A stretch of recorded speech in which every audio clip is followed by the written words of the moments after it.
looking at the notes. Okay, so as far as I know, you have defeated your... Lady Emma has apparently graduated to queen, according to her title. So, I mean, essentially, right? Her? Like, does everybody start calling her your highness now?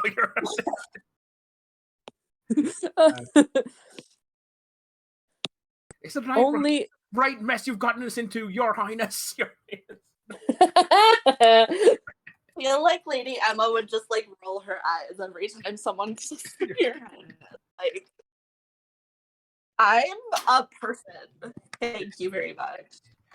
Okay. Okay. So you've defeated your brother Philip at this point, and established your claim to the throne of Sunstone. And I think that's where we ended last session, wasn't that it? Something with reviving Zumlar, and I think... Oh yeah, Zumlar got his head chopped off by vorpal blades. Yeah, so, he's a fire genasi. So and that so that was where we ended last session, where Zumlar, you took Zumlar's head over to the one of the high priests of the old gods, and they said, well, I really can't resurrect him. Essentially, I don't have that power, but I could. But I could reincarnate him, essentially, which is useful insofar as it gets rid of any basically previous attachments you have, like curses or oaths. New body, who dis?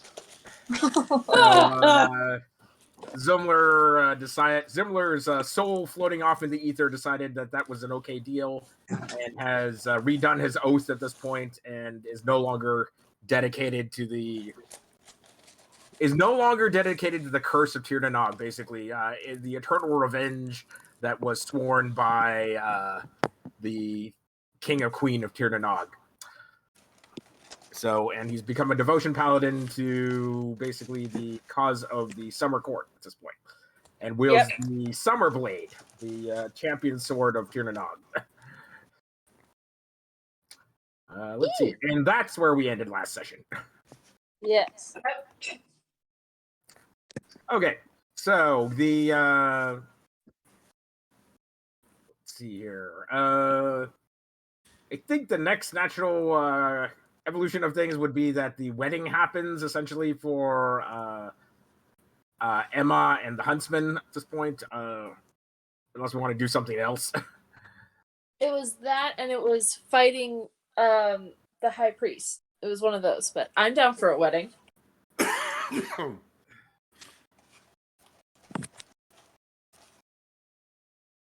Okay, let's do the wedding. Yay! It is the anointed day, the 7th day of the 7th month. The moon is high in the sky of a clear, crisp winter evening. There's a light dusting of snow over everything, giving everything a sort of ethereal and sparkly air. As guests from both the winter and summer court attend, a seneschal is announcing, it's like,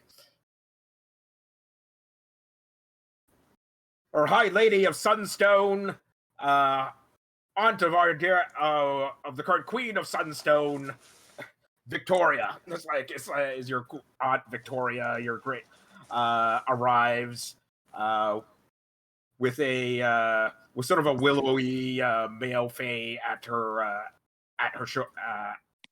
elbow that you've never seen before. There's sort of like a meet and greet initially, essentially, and everybody's sort of milling around as waiting for Queen Titania and the Raven Queen herself, Maeve, to arrive as the final guests. The two twins from the Winter Court zoom up to Lady Emma and your team. And it's like, well, we haven't heard back. Our associates in the Parliament of Owls haven't heard back from you yet. Have you considered their offer? Someone's gonna have to remind me what this offer is. The offer was essentially to arrange for Benedict or one of his close allies, like the Red Painter or the High Priest, to basically be in a vulnerable position, essentially, because they're really not into what basically Benedict Davenport and the High Priest and the Red Painter are doing at this point. Yeah, we're all for that. You and D&D? Okay.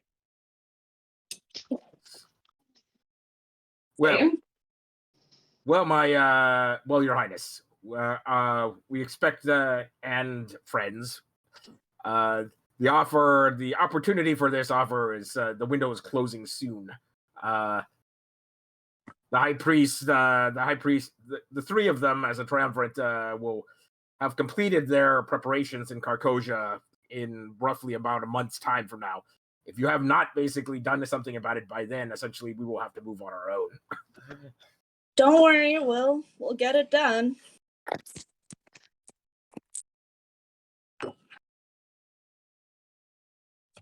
A pleasure, Your Highness.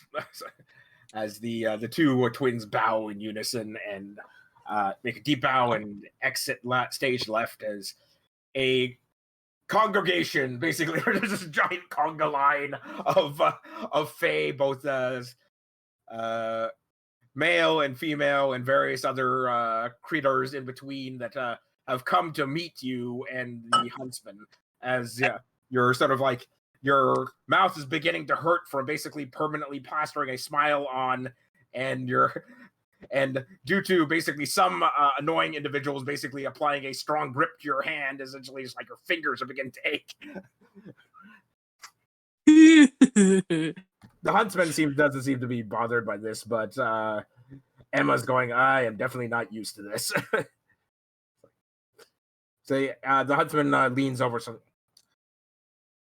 Shall we take a moment to retire and recoup some of our energies?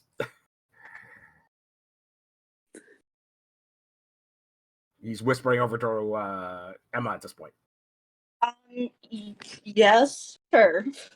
Sounds good. So let's go to the refreshments table. He guides you by the elbow over to the punch bowl and pours you a tall glass of punch. It's like, so. Have we checked this? I see there are numerous individuals that you had described to me that had attacked you earlier at this wedding ceremony. I think something perhaps will go down between the both warring factions here. Mack is basically never letting Lady Emma out of his sight. I'm saying none of you are letting Lady Emma out of your sight. Otherwise, this is all going to be for naught if Lady Emma gets killed. Even better. Right, please don't let me get killed. That'd be such a tragedy. I've already died once. It's fine. And one of your family members had to sacrifice themselves to bring you back. So it's like, you only died once. Sort of out of immediate family members, basically, to do that. I'm gonna run out of family members, and then where will we be? 6 feet under. Huh? You said, where will we be? And I said 6 feet under. Or the Queen of Summer. Who knows? Zumlar is sort of standing there because nobody recognizes exactly who he is. A familiar summer fae woman with violet hair and gossamer fairy wings sort of sidles up to Zumlar's like, hey, handsome, I haven't seen you here before. Do I actually recognize her? Oh, you absolutely recognize her. She's one of the outer court fae that basically attacked you in the summer court. The irony. She was the one that basically just sort of made pleasantries just to find out who you were, and then eventually showed her true colors by the time the assault on Emma happened. the assassination attempt happened. So I'm not going to let on who I am. I'm actually going to pretend that I'm someone, or that she doesn't know me, but I'm going to try to pry her for information. Okay. So Without giving that away. what? I mean, Penny, for your thoughts, what are your views on the bride and groom to be?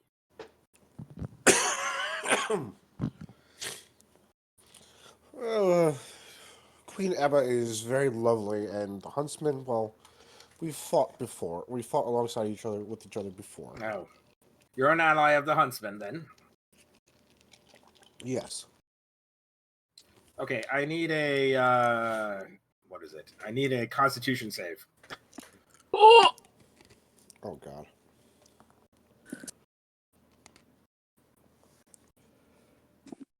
By the way, I'm not eating or drinking anything at this wedding. 22? 22.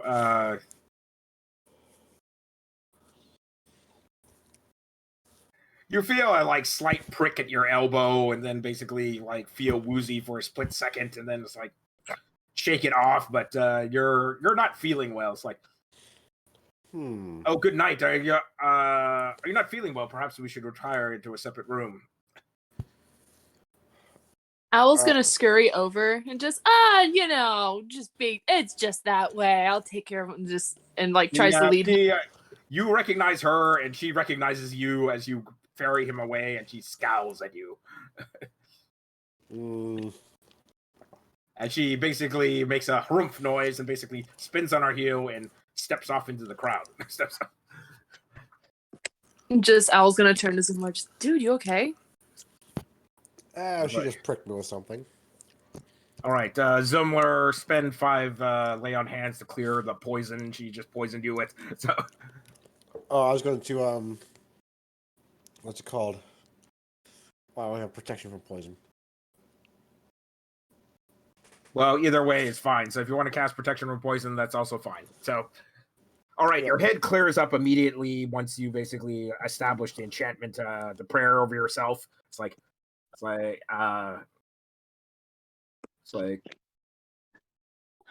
you're carefully looking around, scanning the crowd for the rest of the conspirators at this point. Everybody, roll perception check. You need 15 or better. Can I roll advantage for How this much in terms of smells?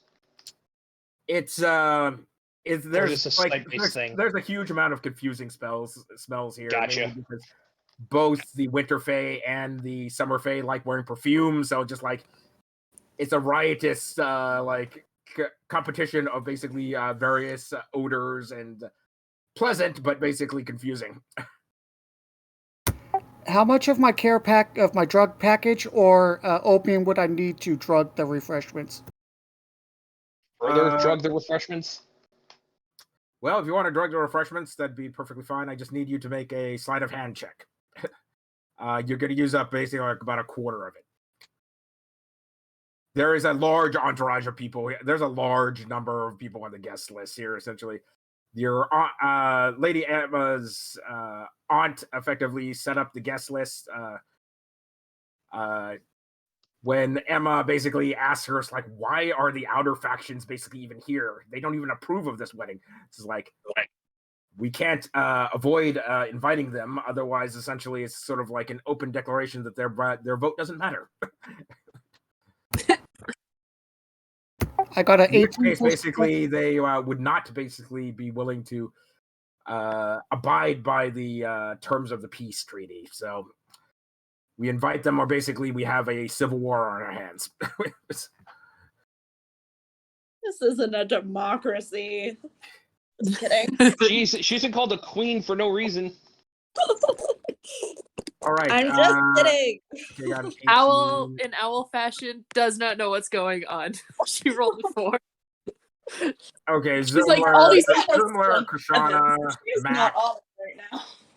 Okay, Zumlar, Krishana, and Mack, all of you basically are able to locate all of the would-be summer court outer. I know that Outer fucker, house I know that assassins, fucker, I know basically, that dickhead. Oh, that guy hurt. The group. They're annoyingly enough, they're all sort of like packed together in one side of the room. Basically, they all look at you, and you all look at them, and basically, as they all have like masquerade masks up to their faces, they sort of you see cold assassin's eyes sort of looking at you from behind porcelain masks.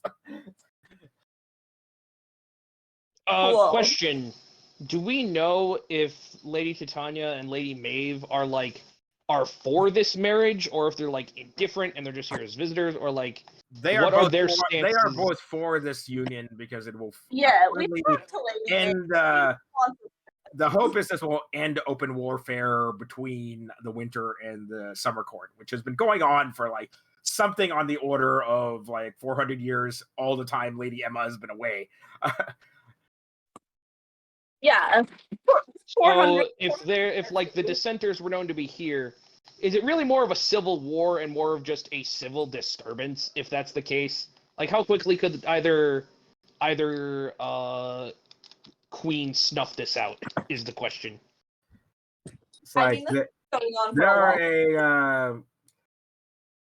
Aunt Victoria is there. Let's say let's just do a quick flashback. You're all sitting in you're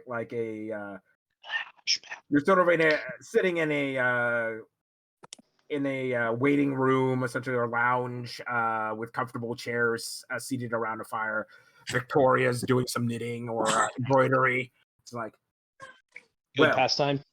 If the outer courts are not invited, essentially, they will see this as a slight and will absolutely not abide by any sort of peace treaty that we come to at the end of the ceremony. The Queen Maeve and Titania are going to announce essentially the peace accord at the end of the ceremony as the joining of the two houses of winter and summer, like mark that auspicious occasion. The civil war would happen basically in the courts of summer itself. The outer houses do unfortunately outnumber the inner houses by almost what is it? I think there's 3 of them for every 2 inner houses. So it's a 1.5 ratio. Yes. Math. Anyway, In conclusion, not good for us. They're significantly they'd have significantly less opportunity to raise the census, if they're directly in front of the 2 queens. But if they're away, then they're not in our sight, and then all sorts of mischief can happen when they're not when we can't see them. So we should keep our enemies close. Well said. All right, you are all back. Excuse me. You're all back in the this large impromptu tent that has been set up. This huge pavilion tent. The tent is beginning to get crowded at this point. There's easily, between both courts, there's easily about 200 people in here, packed in here already. The late stragglers are finally arriving, maybe about like 1 every 10 minutes now, and the wedding is supposed to happen at midnight. Zumlar will cast Sanctuary discreetly on Queen Emma. Okay, that's fine. Without anybody seeing or knowing. All right.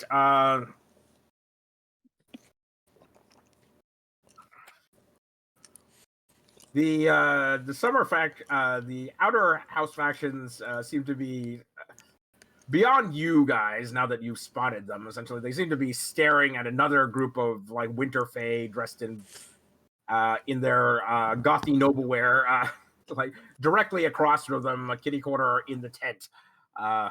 As there's a group of like sort of misshapen fae with like skeletal branches for arms or pumpkins for heads, and they all look like some horrible haunted house freak show of a group of individuals dressed in finery nonetheless, but look like the spirit Halloween decorations come to life. in a winter wonderland. Yes. But It's like Nightmare Before that Christmas. group and the outer Summer Court outer houses group seem to be like staring daggers at each other, and then looking at you guys, then staring daggers at each other again. I'm going to cast Protection of Good and Evil on Emma. Okay. Have they started snapping at each other yet? Looks like they're sending out scouts, as you see, like one group's like shove like one or two probably low social standing members out into the ballroom and indicate that basically you should go.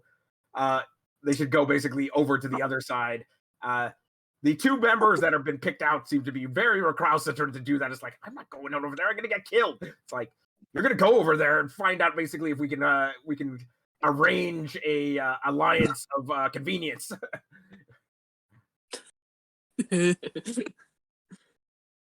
It's kind of, even from this distance, it's like, it is painfully obvious what they're doing. They're basically go over there and see if we can arrange some alliance of convenience so we can basically just get this thing over with. And the two small groups basically sort of dance their way through the formal dance in the center, and then eventually arrive at the other side. And there's some very heated discussions, essentially, as like eyebrows are raised and masks are lowered. And then the two groups basically depart back to their various camps, and they're pulled into their groups and interrogated. And then there's basically wicked smiles, basically smiled across the ballroom at each other that never reaches their eyes, as if they've come to some sort of accord. Oh god, that's not good. Where's the bouncer? Well, that being said, yeah, you've got like 10-15 minutes to intercept these people before they get to the other side. So do you want to do something about this? Yeah. Okay. It's painfully obvious what is going on, even to the uninitiated. Even Owl can realize what's going on. Damn, she's smarter than me. I'm sorry. I'm not. It's like separating them. Firing basically to cause a ruckus here, right now, before the queen. Oh, cause a ruckus. Oh, I love that shit. Yeah, go cause That being said, you both know that both factions are independently powerful. They almost killed you. Both sides have almost killed you. So it's like if they gang up together on you right now, bad stuff is gonna happen.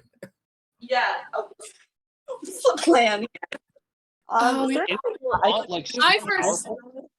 My first thing is like, does someone who can disguise themselves as one of like the people who are painfully obvious and kind of skeletal, and then start a food fight between the two factions, so it's like instant war.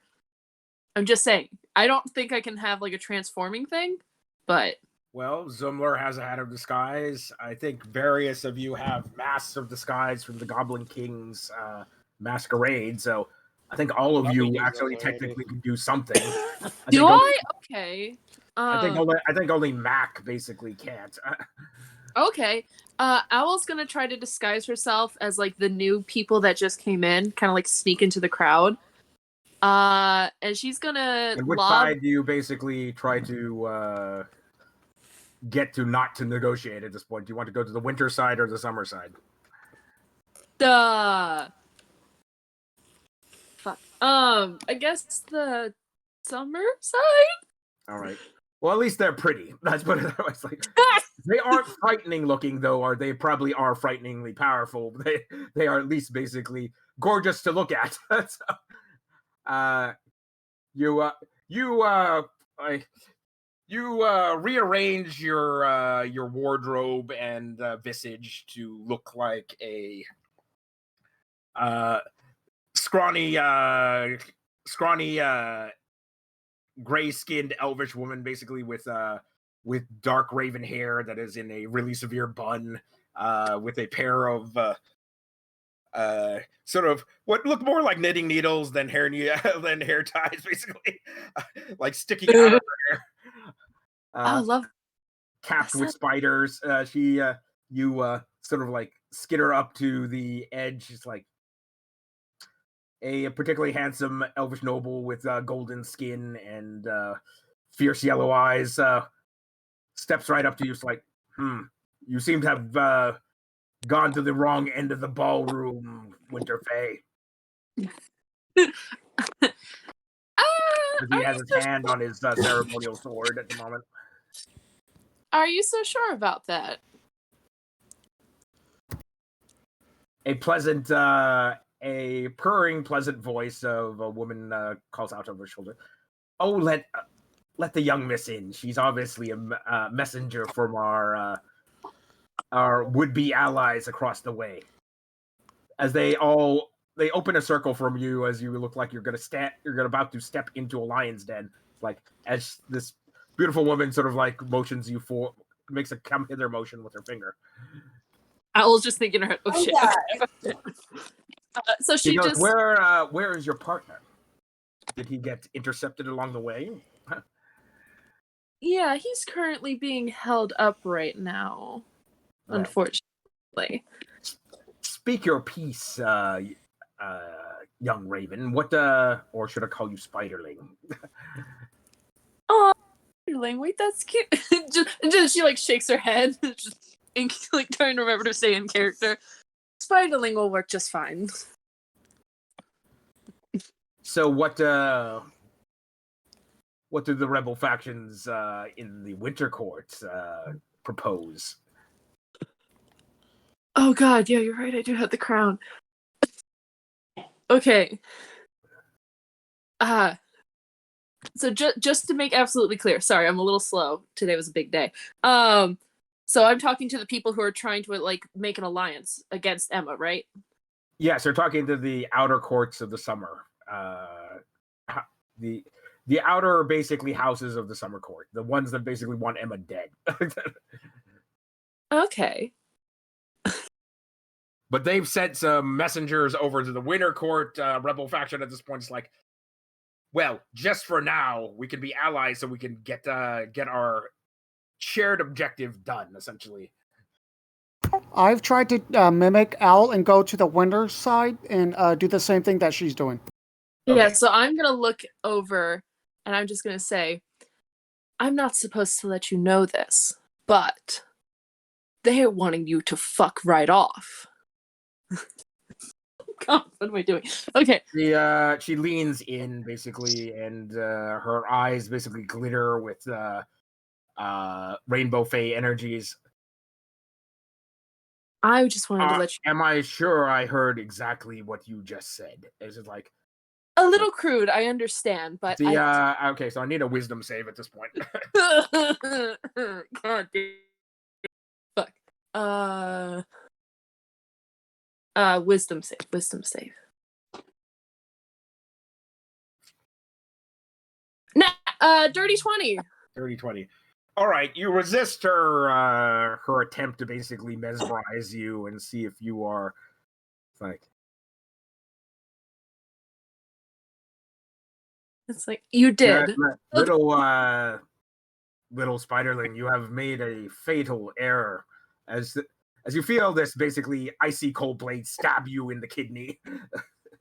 Owl just like herks for a second. It's like, I just wanted to let you know they're going to take you out once Lady Emma's taken care of.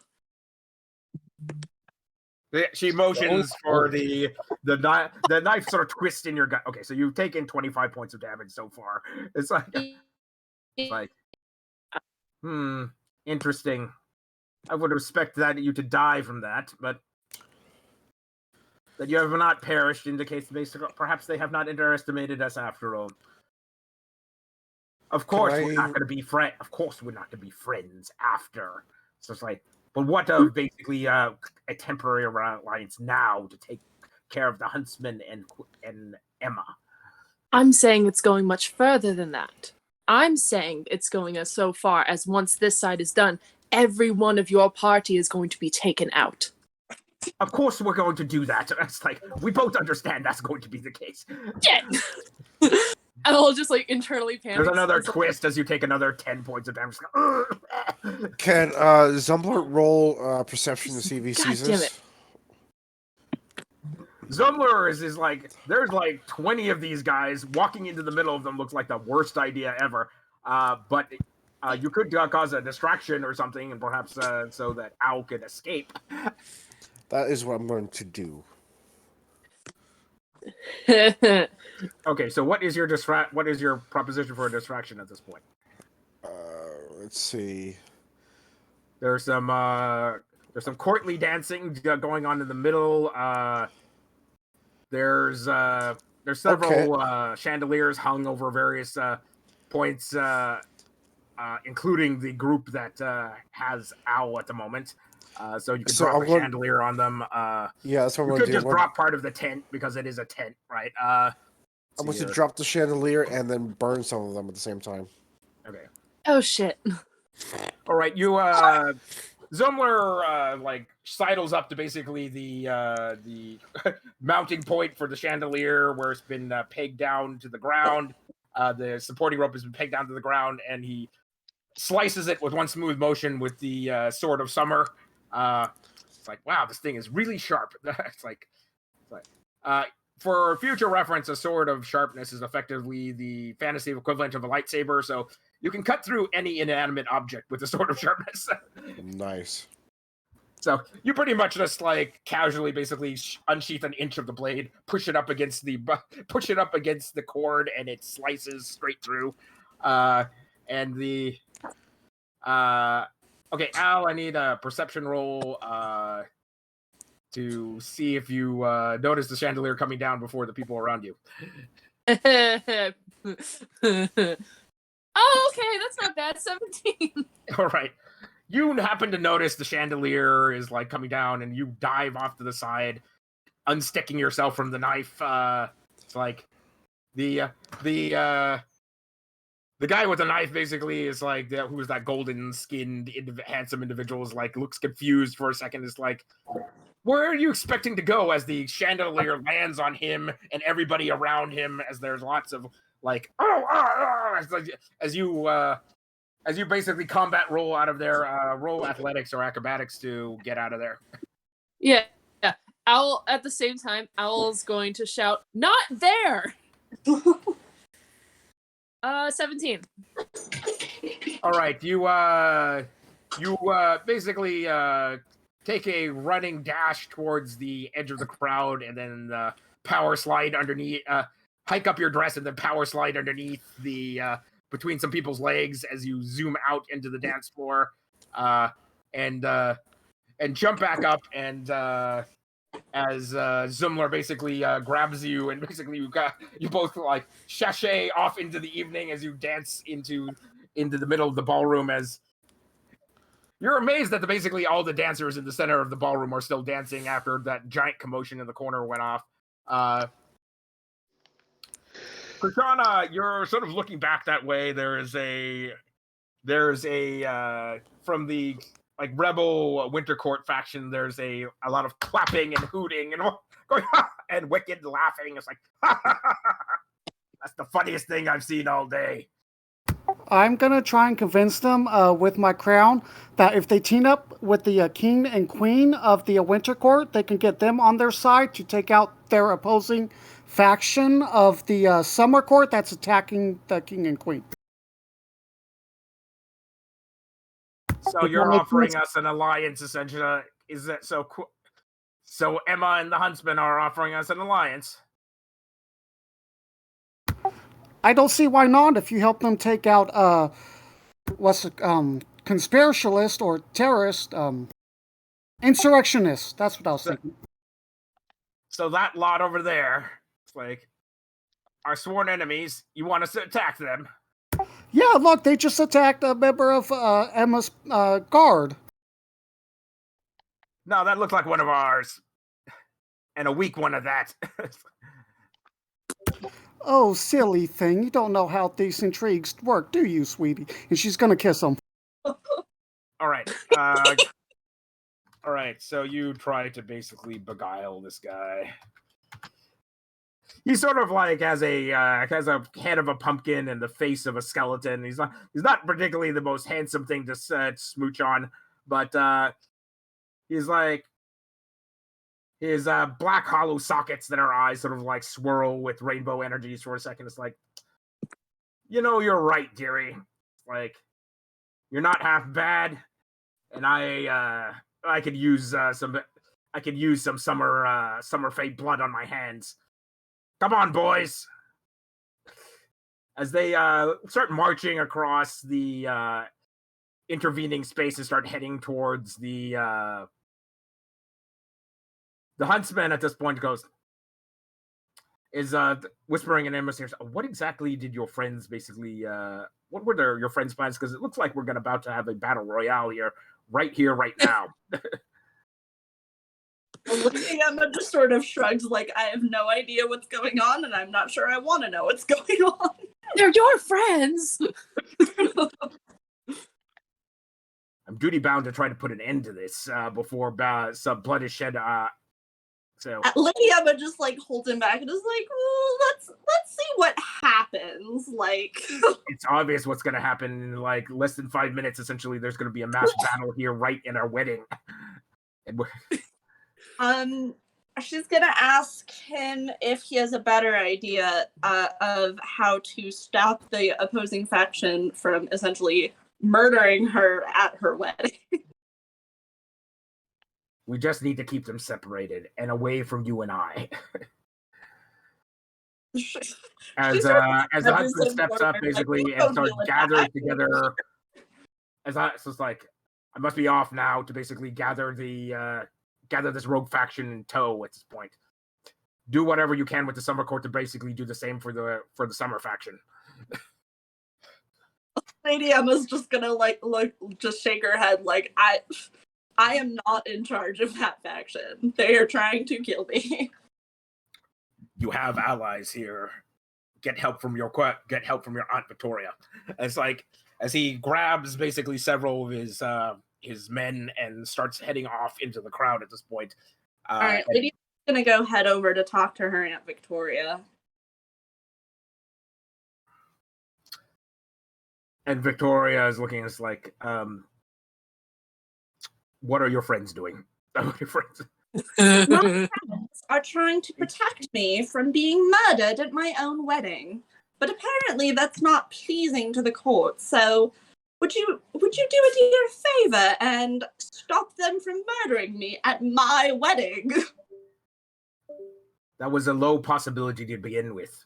It's like your friends basically have been incited a riot at this point. They incited a riot. I'm sorry. Is this an official message from Owl? No. I was messaging Emma. I suggest you like being sassy in the background because only Emma can hear, or like the group can hear. We started a riot. See what you can do to keep the two groups apart is what I would suggest. Perhaps start with Duke over here. I always liked you as a child. Fine. One of the Summer King Dukes, a sort of portly, round blueberry of a man, essentially with a purple crown and equally purple clothing.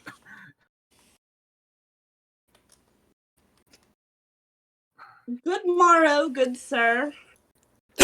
Oh, Lady Emma, it's like the picture of beauty. What can this old man help you with?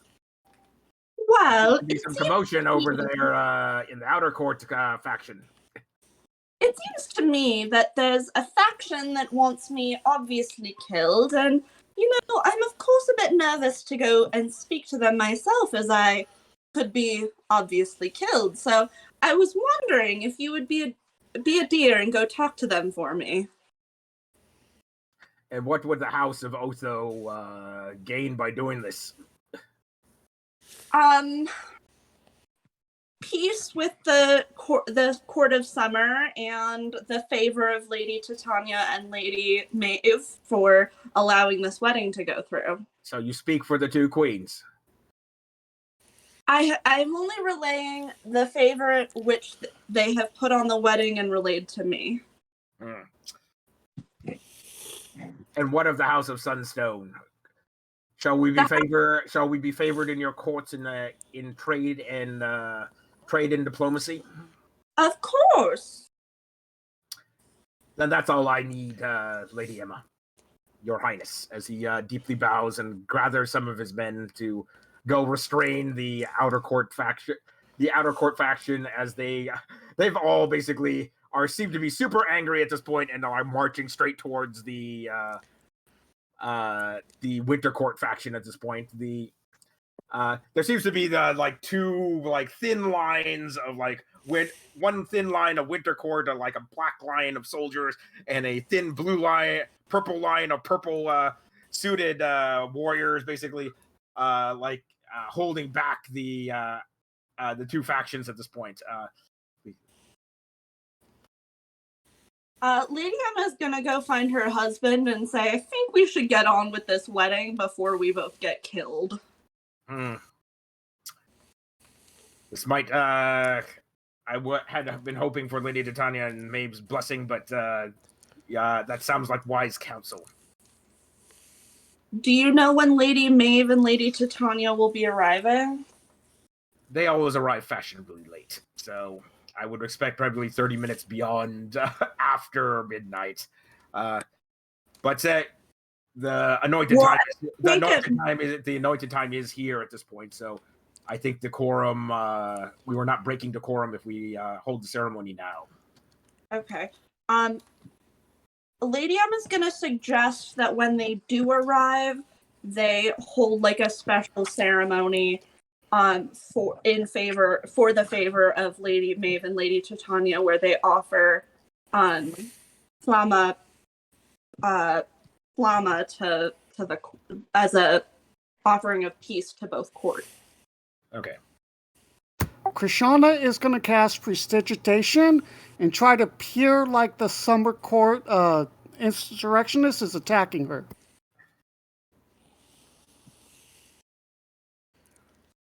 Okay, you basically spurt some fake blood, and it's like, I've been stabbed. Roll performance.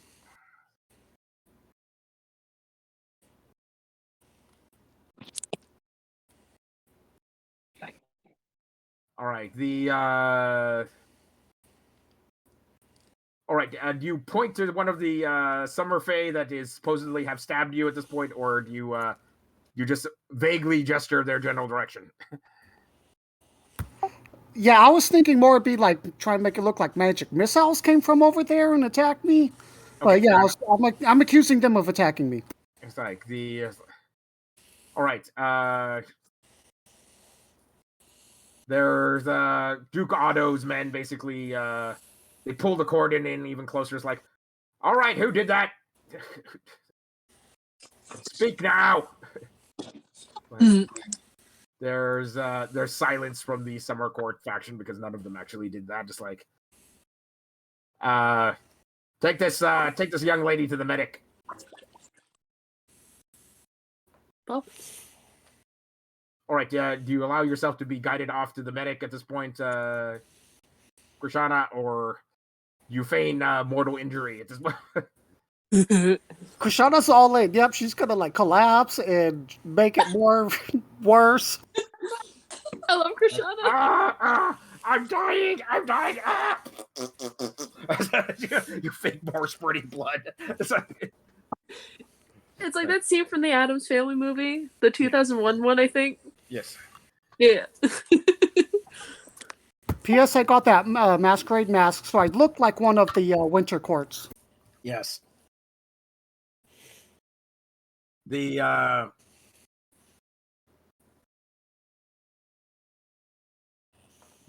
huntsman basically the huntsman comes up to you. It's like, don't continue this charade unless you want me to kill you myself. you're going to miraculously get better and stand back up at this point. Krishana will cast heal on herself and stand up. A miracle! Wonderful. Let's young lady, come with me. A miracle. A miracle! All right. High Priest, Chaplain of the Summer Chapel, High Priest of the Winter Court, please preside over the ceremony. Let us begin. It's like, everyone, please take your seats. As it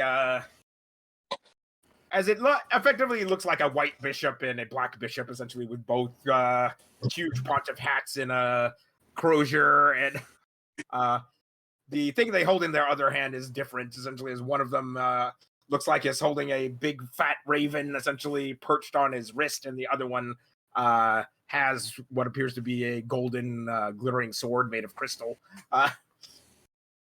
As the two of them look at each other, then take their positions at either side of as the congregants, sort of like wedding invitees, take their seats. There's a lot of shuffling and cursing, especially since some people have to be put into their seats. Your team is basically carefully stationed, like at the fore and aft, basically, of the wedding trail at this point, just in case anybody tries to snipe either the bride or groom on the way up. There's now that the floor has been cleared, you can see this clear distinction of like this golden sort of like carpet, half one side, and this sort of like night black with stars carpet on the other side, sort of splitting the venue directly in half. As you both take your appropriate positions, essentially either on the summer or winter side, as the huntsman holds his hand for Lady Emma to take, and the wedding march plays as there's this there's appreciative clapping and oohs and ahs from people that appreciate Emma and the huntsman, and silent scowls from all the people that don't. The small fairies basically dump rose petals in front of Lady Emma, and wilted rose petals in front of the groom. And as you make your way up on a dais, and the two priests speak in unison. We have come here on this auspicious time, on the seventh month of the 7th day, at the height of the 3 moons of Faerun, that the Lady Emma of Summerstone and the huntsman of Anuvan may be wed in holy matrimony, sealing a peace that has long been desired by our 2 queens. It's like, do you, Lady Emma, take the huntsman of Anuvan to be your wedded husband? I do. And do you, huntsman of Anuvan, take the Lady Emma, first daughter of Sunstone, to be your wife? I do. Then let us begin the ceremony of the joining of the moon and the sun. As the 2 priests sort of cross their croziers, and and all the moons at this point like eclipse as it suddenly becomes very dim and dark in here. And then I need let's see here. People who want to basically protect the huntsman basically do so. Those people who want to protect the queen do so, because it suddenly got really pitch dark. And now, basically, all the daggers and hidden weapons come out. Mack has been waiting exactly for a moment like this. What do you need me to roll? I rolled a 19 perception check to look for incoming threats. I'm going, you know where they're going to come from. There's a seated faction of, like, rebel Winter Court, and there's a seated faction of, like, the outer houses of the Summer Court. And the attacks are going to come from there. The choice is just who do you basically dive in front of to protect at this point. Well, I dive in front of Lady Emma. She used my charge. Okay, so you basically dive in front of Lady Emma. Does anybody do the same for the huntsman? Like, I am basically, if I have to, I will wolf out and body block anything that is flying. Well, that is what you are doing at this point. As you, in the dim light, you can basically see the glint of steel as there, and you can hear the twang of basically various crossbows. I'm made out of fire, so don't I light up the room? You light it up a little bit, essentially. So maybe within 10 feet of you. So you give off the light of a torch. So it's not like full continual light or anything along those lines. Can I, what's it called? Effectively, we're going to say you cast those just before the ceremony happened. So all the protective stuff you've put on Emma or the huntsman, essentially, or yourselves, is on right now. Oh, cool. Okay, so let's see. So if you want to have Shield of Faith up, you have it up. Exactly. I'm gonna have Shield of Faith. Okay, so Spirit Shroud. Yeah. So the okay. Does anybody basically guard the huntsman, or does everybody basically dive in front of Emma at this point to form up a shield wall? I'll dive in front of the huntsman. Okay. I don't think I'm big enough to cover the two of them. Can Owl kind of also help kind of block Lady Emma and also cast daylight on her shield? Okay. You cast daylight on your shield to see basically there's 20 each essentially of the Winter Court rebels and the Summer Court outer houses. They all have hand crossbows out. Some of them have hucked basically what appear to be silvery daggers in your general direction. You're guessing everything and anything that basically is heading your direction is poisoned at this point. Well, fuck. And Owl's just gonna kind of hold the shield up to try to catch as much as she can to protect. Okay. I'll let you tell me this, Lawrence. Would I be standing next to either the huntsman or Emma and be able to touch them? Your choice. So you guys are basically honor guard that are standing right on the plinth with them. Because I have dimension doors, so I can get out of there within, I think it's an action. Okay, do you want to grab the Emma or the huntsman to go with you? Because you grab one other person to go with you. Yeah, Emma, would we plan that and do that for you? Sure. I don't know. Emma, can you do you have any illusion spells where you can leave an illusion of yourself behind?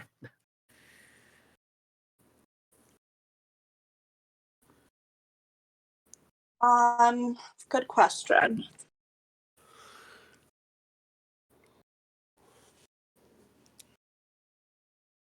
It doesn't have to be great illusion. It could be minor illusion, the cantrip, and that would be fine. You just need a static image, especially considering the lighting.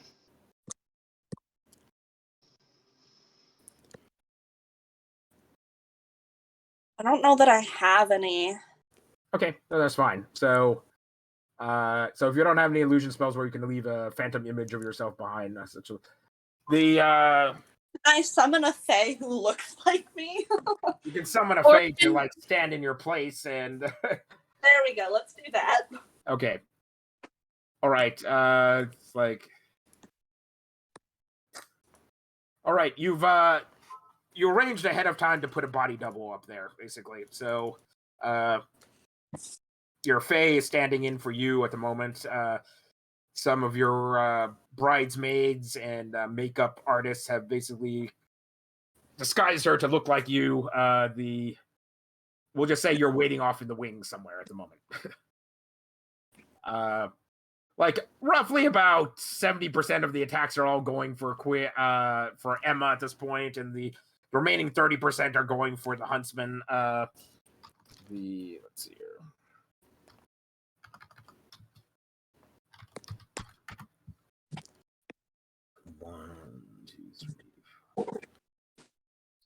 Okay, Krishana, Krishana, are you just teleporting off the stage at this point to make sure you're out of harm's way? I was you just effectively should leave the body double behind.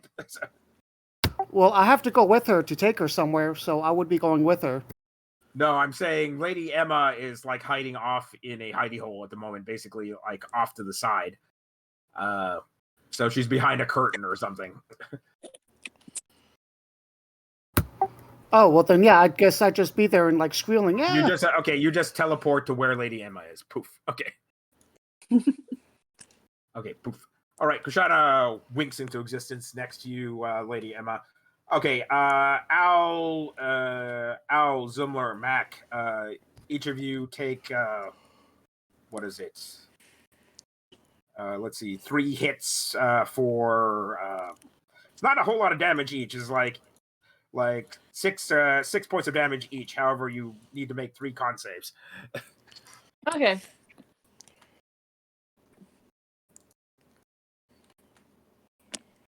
Well, I just rolled a natural 1. All right.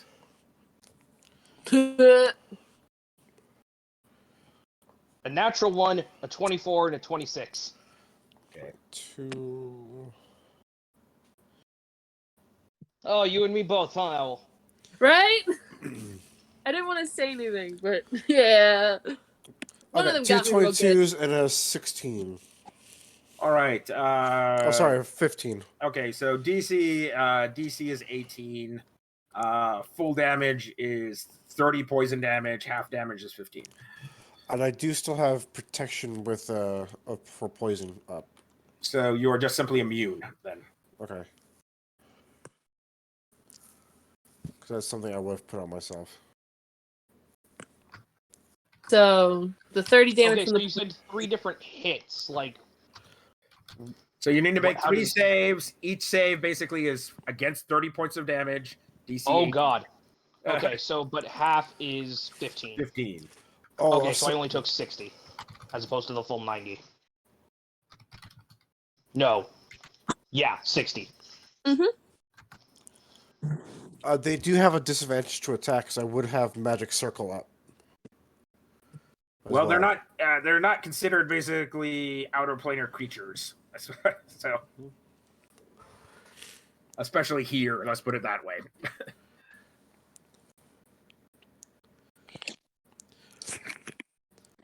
Well, I'm trying to see. So it says choose one of or more of the following types of creatures. The circle affects a creature of the chosen.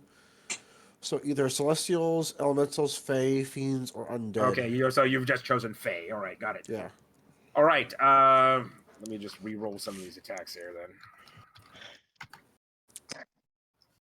All right, you only need to make 2 of those saves.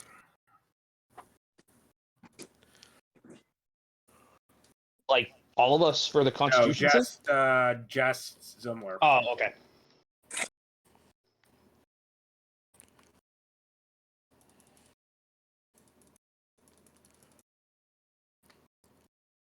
Hey, get out. Oh, I forgot to share that picture.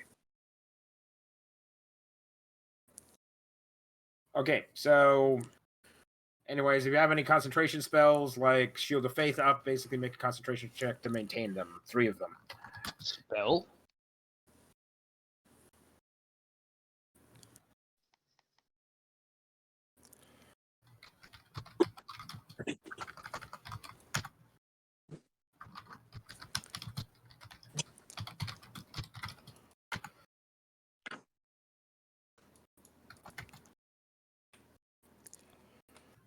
Okay, well, never mind. I guess Protection from Evil, good, and Magic Circle both require concentration, so you would have had to choose Protection from Evil, good, or Shield of Faith, I guess.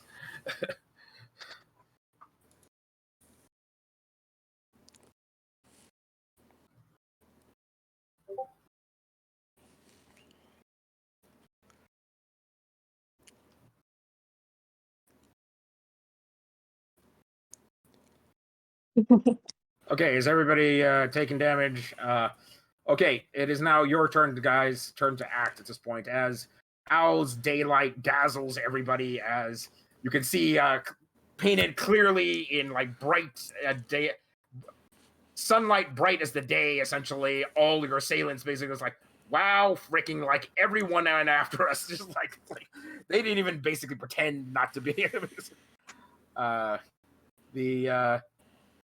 A lot of nobles in the front row who are in the inner houses are looking back in shock, going, "It's like, what are you doing? What are you doing?" Otho's men are basically swinging in from the side, as are the huntsman's hunters. Like, okay, so, but they seem to be tied up, as you can see, like various of the retainers from both the rebel faction and the outer house is basically beginning to tangle with them. Okay, so we'll go down the top to the bottom. Emma, what are you doing?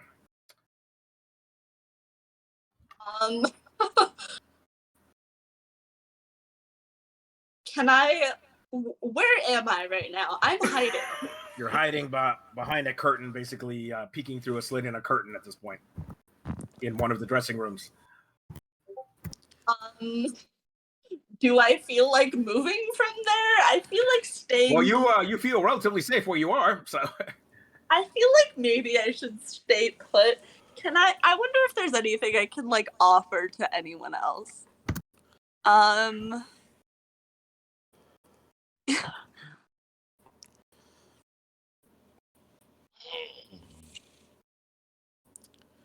I like telekinesis just random sharp objects at the people who are trying to attack the fake me? Well, you could try to pick out their leaders, right?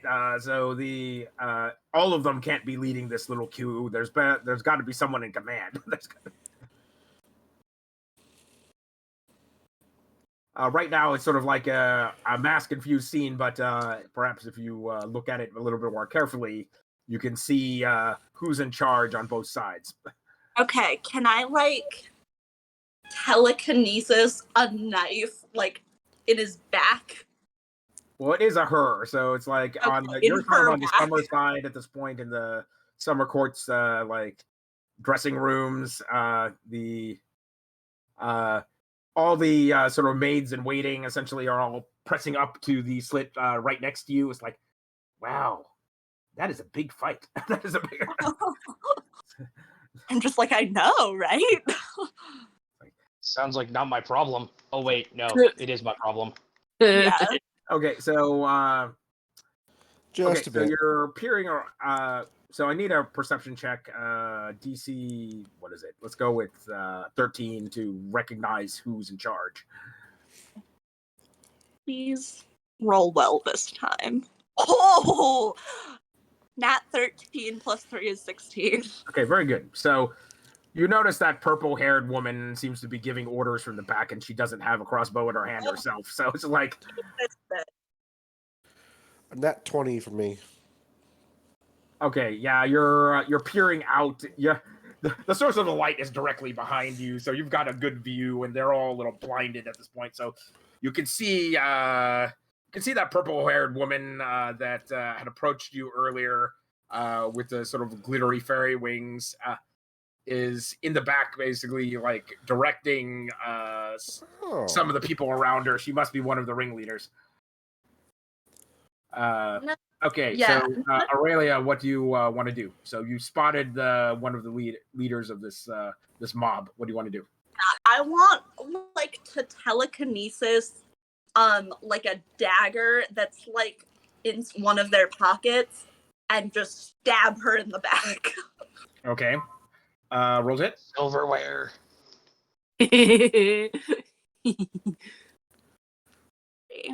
What do I roll for that one? It doesn't have a hit on. You just roll your spell attack roll. So attack bonus. So I think you have what is it? Proficiency bonus plus your intelligence bonus plus 1 because you have a wand of the war mage.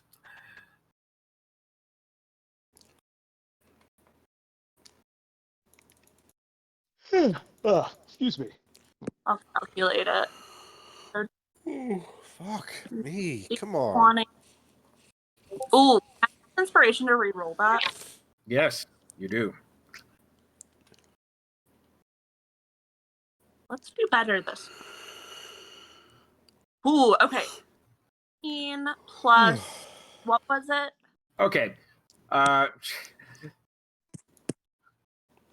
This You spell see is this shimmery silver sheen of like what must be a protective magic on her, like get pierced as the dagger shoots straight through it into the center of her back. She makes a loud squawk and like collapses to the side as like you see purple veins of poison basically spider out from the wound. Okay, let's see. Aurelia, that was your thing. Krishana. I'm gonna try and attack the same person that Aurelia attacked with Eldritch Blast. Okay, roll to hit twice. Well, I guess roll to hit 3 times.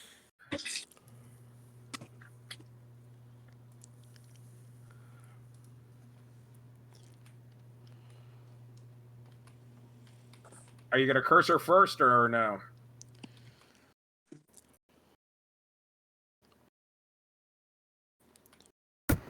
No, I got the protection on Okay. Emma. All right, got it. Okay, you hit all 3 times. 3d10 then. Plus whatever invocations you have on top of that.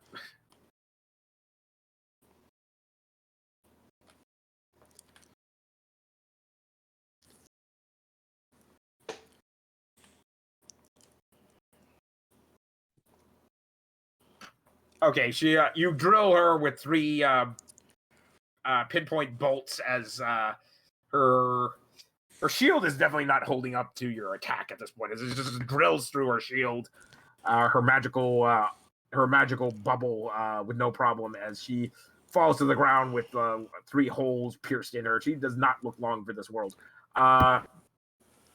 Okay, ow. All right, you on the dais basically are shining light into people's eyes, and the huntsman looks like he took a poison dart or 2 to the chest, as he doesn't look particularly great at this moment either, as he dives behind the 2 priests at this point and dives behind the altar. I'm sorry, bonus action. I'm singing and giving Al an inspiration. Okay. Thank you. So can I cast sleep on some people? This has no effect on Fae, so damn it. The answer is no. That will not work. Oh, it will not. Can I use lay on hands on the huntsman? When it gets your turn, yes, absolutely. Al, what are you up to? Okay. Why not okay, sorry. Let's do some attack the one who's not long for this world. The one with already kind of poisoned. All right, you have a ranged attack that you can use because she's like way in the back of that group. Oh, you're right. Well, I do have Sunlight Spear, and that could be blinding. Okay.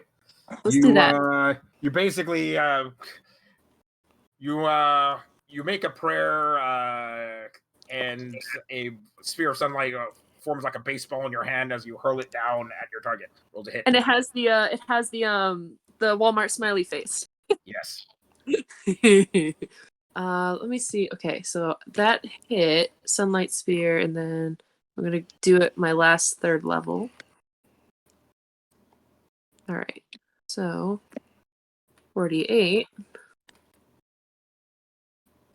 So 15 points of damage. All right, she's trying to get up, and your Sunlight Spear like smacks her in the face, essentially.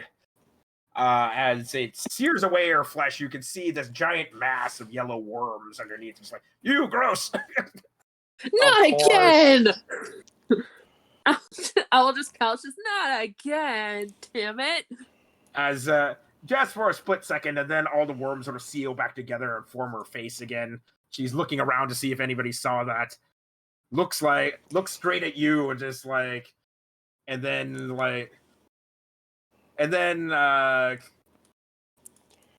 you notice her basically reach into her mouth and pull out this like long, slimy yellow loogie of a worm and basically flick it, and it flies unerringly at Al. Con save.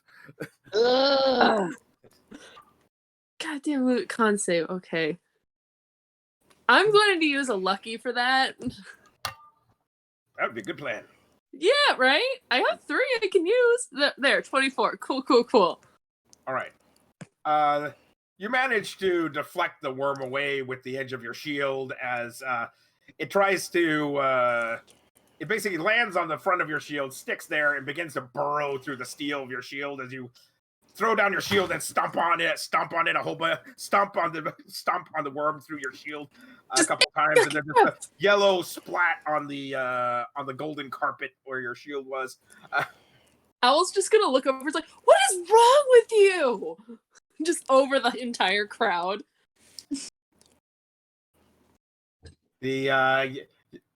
Was Al one of the people that was actually marked by the Yellow King in Yeah, It's like, because she's an idiot. Yes. Al hears on her head basically a voice from behind her, essentially this apocryphal voice, basically from the crypt. It's like, your time draws near, celebrant. Owl just turns back. Fuck off! And she sort of looks over her shoulder and sees this like shadow of the Yellow King as it sort of fades out of existence. Zumlar. So I am going to use Lay on Hands on the huntsman. All right, so you need to use 5 points to cure him of poison because he is poisoned at this point, and then you need to.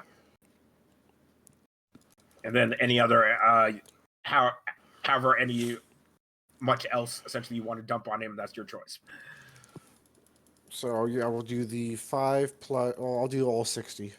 You do all 60. Okay, so you heal him for 55. Okay, he looks significantly better at this point. There aren't like purple veins of poison like marching across his face and neck and chest at this point. It's like.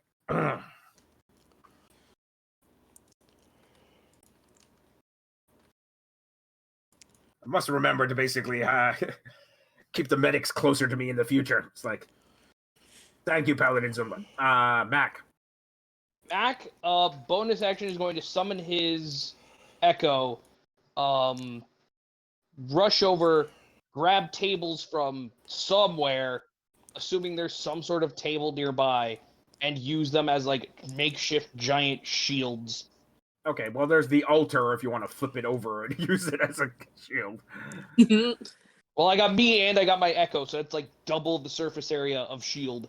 Okay, you grab the stone plinth that is on top of that makes the top of the altar, lift it up and slam it down in front of your whole group at this point, forming up a wall that is basically stands roughly at effectively people's chest height.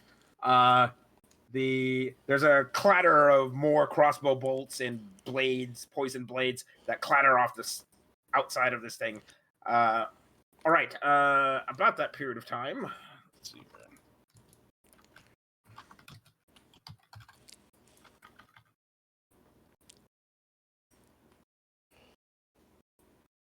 Let me see how the outer forces are doing.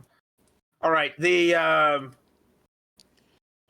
Duke Otho's group, guardsmen and the huntsman's hunter seem to be finally suppress the underlings of the two noble groups assaulting you and are rushing into your aid. There's only a smattering of daggers and crossbow bolts flying your way, but you can see the purple-haired noble Fae woman at this point is she's forming this small planetoid of runes and sigils in the air at this point that looks extremely ominous. And and over in the winter camp at this point, the individual with the pumpkin head at this point rips his head off of his shoulders and hurls it towards the stage as it catches fire and goes in a paraba, loops high into the air and comes down upon the stage. Okay, I need dex saves for everybody. Can I see this coming? Yes, everybody can see this coming. Oh! Well, I'm going to use an inspiration on that one. 17. That was a nat 1 for a total of 4. 11. I'm going to use an inspiration. That's 10. Okay. Well, Okay, 11 cool. plus paladin bonuses. Okay, so so that's right. Plus Paladin bows, well, so you're that's gonna get the +5, +4 from Owl anyway. So it's like Also, that's 14. So So 15. all right. I don't So know if that's DC is 18. Full damage is 45. Half damage is 22. Of what? Fire. Okay. Zumlar, you're gonna take be- half from because, half of half, anyways. But just like so I know Owl is providing like 4 for others. Am I taking 4 from Zumlar? no, aura protection also applies to yourself. So Oh, cool. Okay. oh So okay. you just can't stack it, which is what some GMs allow paladins to stack it, which I find ridiculous because That then would no be one ever broken. fail A at it party ever. of 6 paladins, everyone's making their saves at level 3. Yes. No, level But, 6. 'cause aura yeah, protection so taken turns first. for a practical sense, I'm not gonna allow basically paladins to stack aura protection. You just get the best one of whoever's available. Smite Yeah. already does so much lifting anyway. Yes. Okay, so 45 is full damage, 22 is half damage. As a fire genasi, you're already resistant to fire anyways, somewhere, so take half of half or half of whatever you take based on your save. Right on.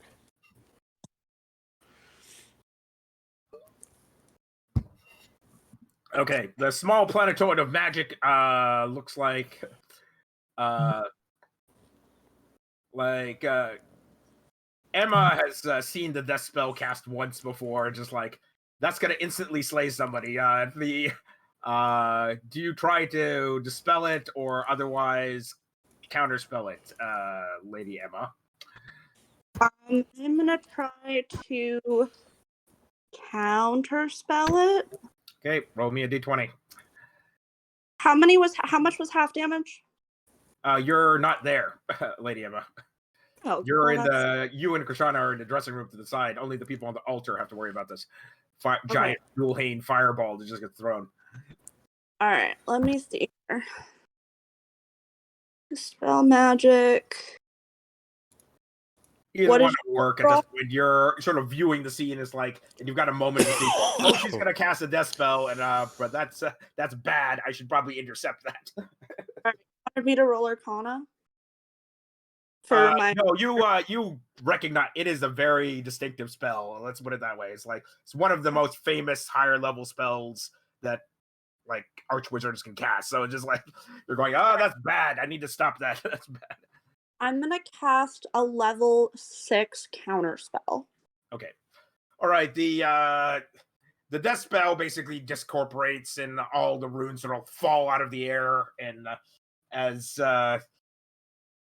the purple-haired woman basically suddenly looks directly at Queen Emma at Lady Emma in the eyes, it's like, and motions some of her party to go over there. Can I cast a fireball at them or something? Well, if you cast a spell, it actually took your action. Otherwise, if you had Counterspell's reaction. Counterspell. Yeah. But in practical terms, no, you could not cast counterspell and then basically immediately cast another leveled spell. Yeah, that makes sense. Can I run? Lady Emma basically notices her that she's been spotted and runs for the back end of the room. There's all these ladies in waiting going, it's like, what's going on? Why are they coming over here? Krishana is going, does Krishana say something, or does she just sort of let these women basically get slaughtered? Because they're probably about to get killed. I got dimension door, so if Emma needs to get out of here, I could take her 500 feet.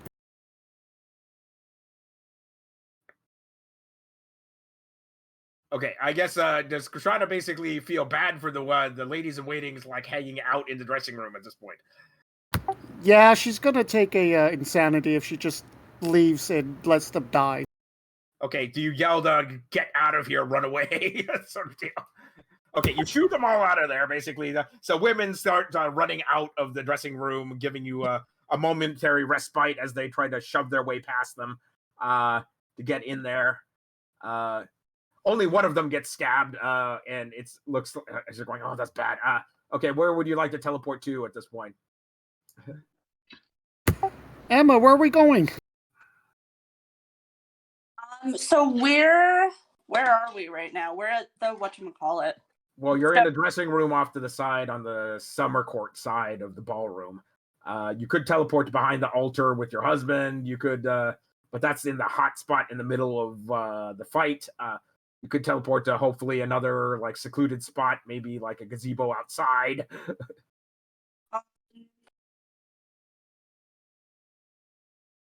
There's also no telling what's outside the tent at this point, unfortunately, because you haven't been able to see out there. Yeah. Okay. Let's teleport, I guess, to my husband. Or you could teleport to Duke Otho's troops.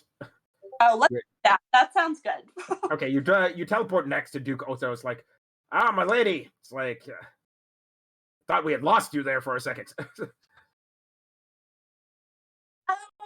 No. Well, I take it that's not your corpse up there on the stage. We're expecting that I would get possibly murdered, so. Well, I hope that's nobody you knew that was that you knew personally, because they're dead, stone dead. Because as you can see, your like Fae basically lying there with all sorts of arrows sticking out of her.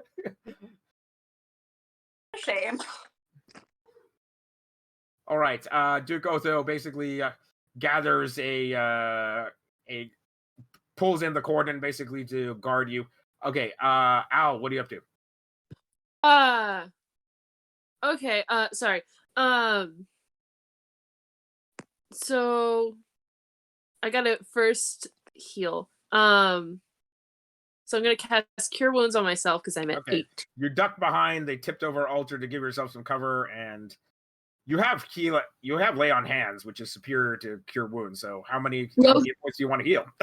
I have 7 plus I have like 25 left because I had to like kind of, I don't know if it's bad to not announce it, but it was like a couple of times it's like lay on hands. No, that's fine. You have to like so.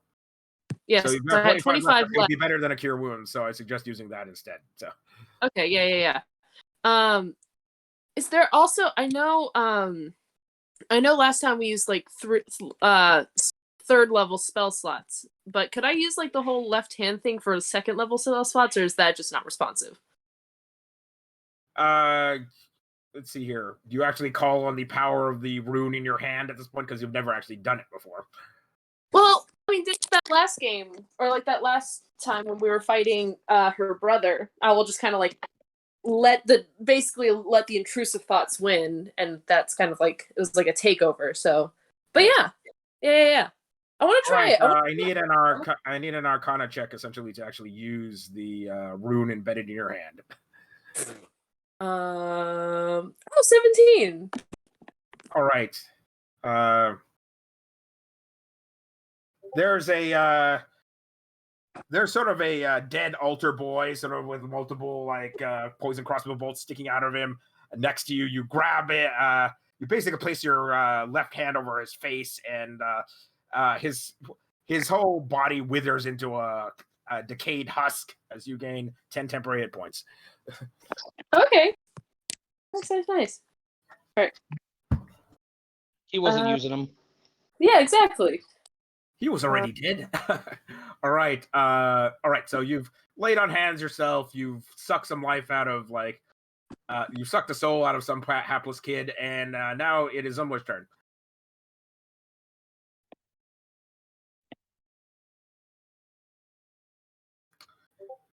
At this point, like Zumlar, like all 3 of you on the stage have identified the 2 ringleaders at this point. It's that purple-haired woman, which is obviously actually some avatar of the worm that walks, and the or she was infected by the worm that walks at some point or another, and the Dualhane, who has just thrown his head at you and is now standing there like the headless horseman. Go ahead.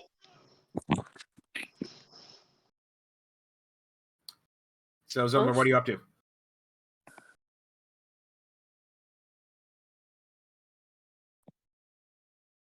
Is your mic working, Zumlar? Oh, yeah. I'm going to attack the woman with the worms in her. Okay, so you're gonna have to somehow get over to her because she's behind all of her troops, or you have to do a range attack. Let's see. Do I actually have? Well, yeah, Misty Step. You can just Misty Step over. Oh, never mind. That was where that came from your race. You no longer have. Wrong race. Yeah. Wrong No, race. Oh no! Yeah. No, I don't have Misty Step anymore. God damn it. Oh. No one Misty Step. What's a good fire spell? You want to try swinging from a chandelier? Yeah. All right. Roll me athletics. 2 athletics check to basically clear the distance. I am using a different dice this time. There's a dirty 20. All right. You slice the rope to another chandelier, basically. Fortunately, it's not the 24. one over your opponent's, but at least it will get you up high enough to reach the next chandelier as you launch yourself into the air and swing over to the next one. And 24. you grab the rings of that chandelier, swing over to just above your opponent, basically let go and do a death from above. Roll to hit with advantage.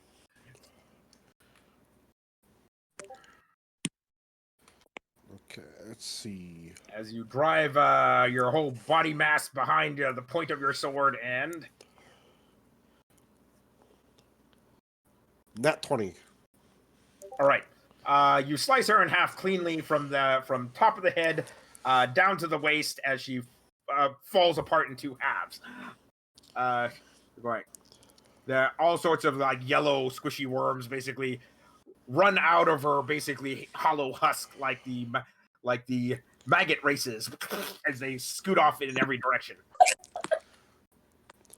Like, there's several Fae who are next to what just happened to like screech in horror. It's like and withdraw and recoil and run and like step back from what they just saw. Okay. All right, but this looks like a moment.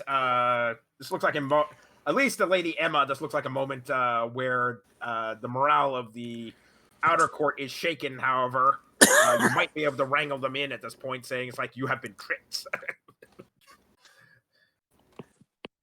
Lady Emma is going to step out and try to make a speech to the outer court, explain what's going on.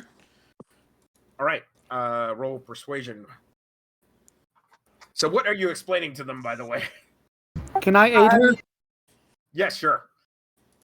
Krishana basically plays mood music behind. It's like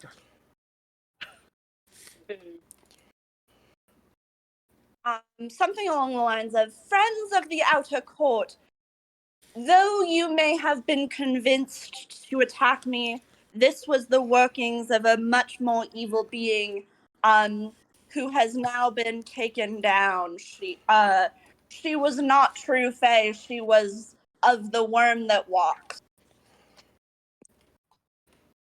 okay. Now persuasion check. 16? All right. You got advantage. Oh, yeah. Can I roll with advantage? Yes.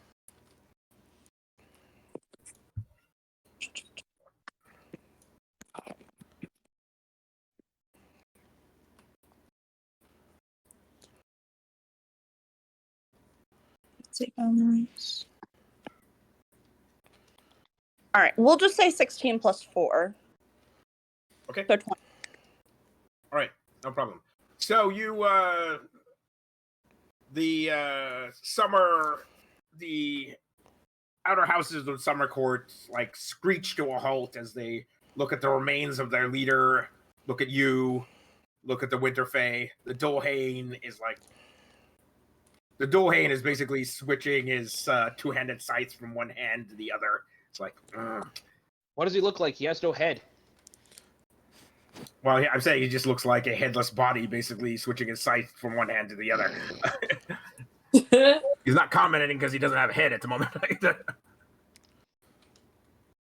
He's just doing like Morse code and stomping. Yes. It's like, Or ASL. the Winter Fae. Visual. The Winter Fae look to their leader at this point, and then look back at the lot of you. Let's see here. Does any one of you want to speak to the Winter Fae? Hey, Ryan. Mack. Sure. Lady I mean, Emma's I not have a my crown person of to a speak guy. to the Winter Fae. Let's put it that See? way. He's like they are inherently distrustful of anybody from the Summer Court. So I have someone. I have Krishana, you want to go? I was gonna say I could try and lean on the relationship with my soon-to-be husband and try. all right. So you all right, you step forward. It's like I am a friend of the Winter Court as you mask your clothing in like winter colors, dark blacks and grays, and have way too much mascara. And you put on your best gothy look and like step out from behind Duke Otho. It's like I am a friend of the Winter Court. And what are you saying?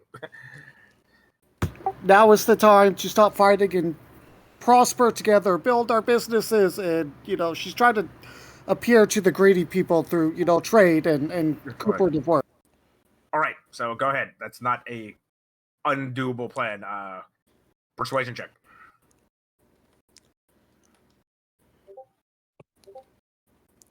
Nice. Okay, no problem. The dual hane basically reaches behind him basically and pulls out a pumpkin head, plops it on jack-o'-lantern head, plops it on his where his noggin should be. It's like, Well, considering my main rival at this point is dead, I'll consider that a great day, a good day either way. So, withdraw, men and ladies. It's like as there's some witches cackling in the back, as they step back at this point and sheathe their weapons. Like the huntsman and his men step forward at this point. It's like, need to do more than that, Duke of Halloween. It's like, your weapons, if you please. It's like, you know that doesn't mean anything. Most of us can summon our weapons at will. It's like, as a sign of faith, then, and goodwill that you're not going to cause more trouble. Like, as there's basically this giant pile of weapons that like stands like 10 feet tall after all the Winter Fae hucked all their hidden weapons on top of this pile. It's like, and then they take the seats again. Lady Emma's gonna make a mental note that she kind of admires the like creepy, like witchy Fae. Like The witches, kind of cool. the witches pull out basically dried toads and like centipedes, and it's like so there's this giant, weird-looking art installation of pointy objects and scary spell components like piled up in the center of the wedding aisle at the moment. It's like as you both carefully step around it, it's like, let's see if the priests are still alive. The two priests are like, we must apologize for that. Just like, we should have realized as soon as we basically brought the veil of darkness, something bad was going to happen. Should have discussed that with you earlier. We are terribly, terribly sorry. They're both alive. Just like they're Don't priests, forgive they them. can heal themselves. Don't forgive them. Do not forgive them. It's like, I was just gonna glare at them like with daggers. You know what you did. Do we need some healing on the battlefield?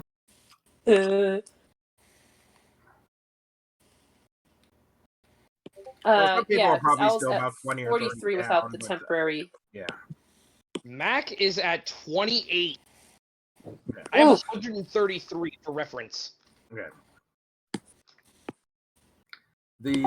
About that period of time, there's a great fanfare of blaring trumpets, and Lady Titania and Queen Titania and Queen Maeve, the Raven Queen, both arrive with a flourish of giant cloud of ravens sort of forms into the Raven Queen, and this golden sunlight orb forms into Queen Titania.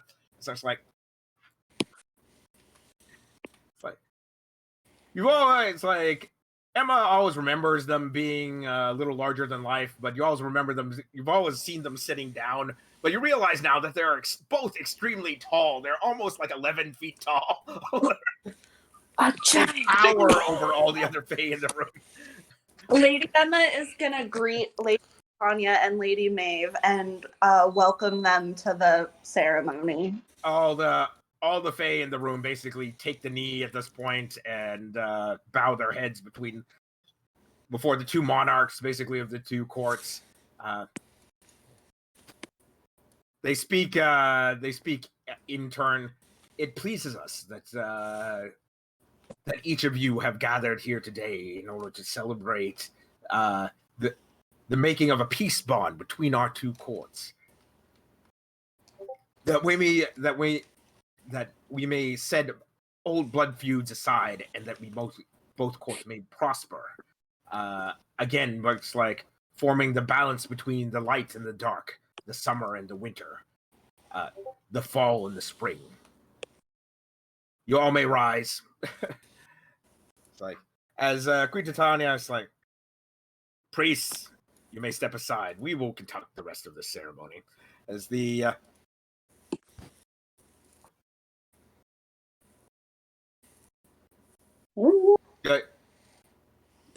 both of you at this point, the Raven Queen holds out a single feather that is, one end is looks like a feather, and the other end looks like a pointed dagger. She holds out the pointed end to each of you. Is like, do you pledge your blood to the Court of Winter?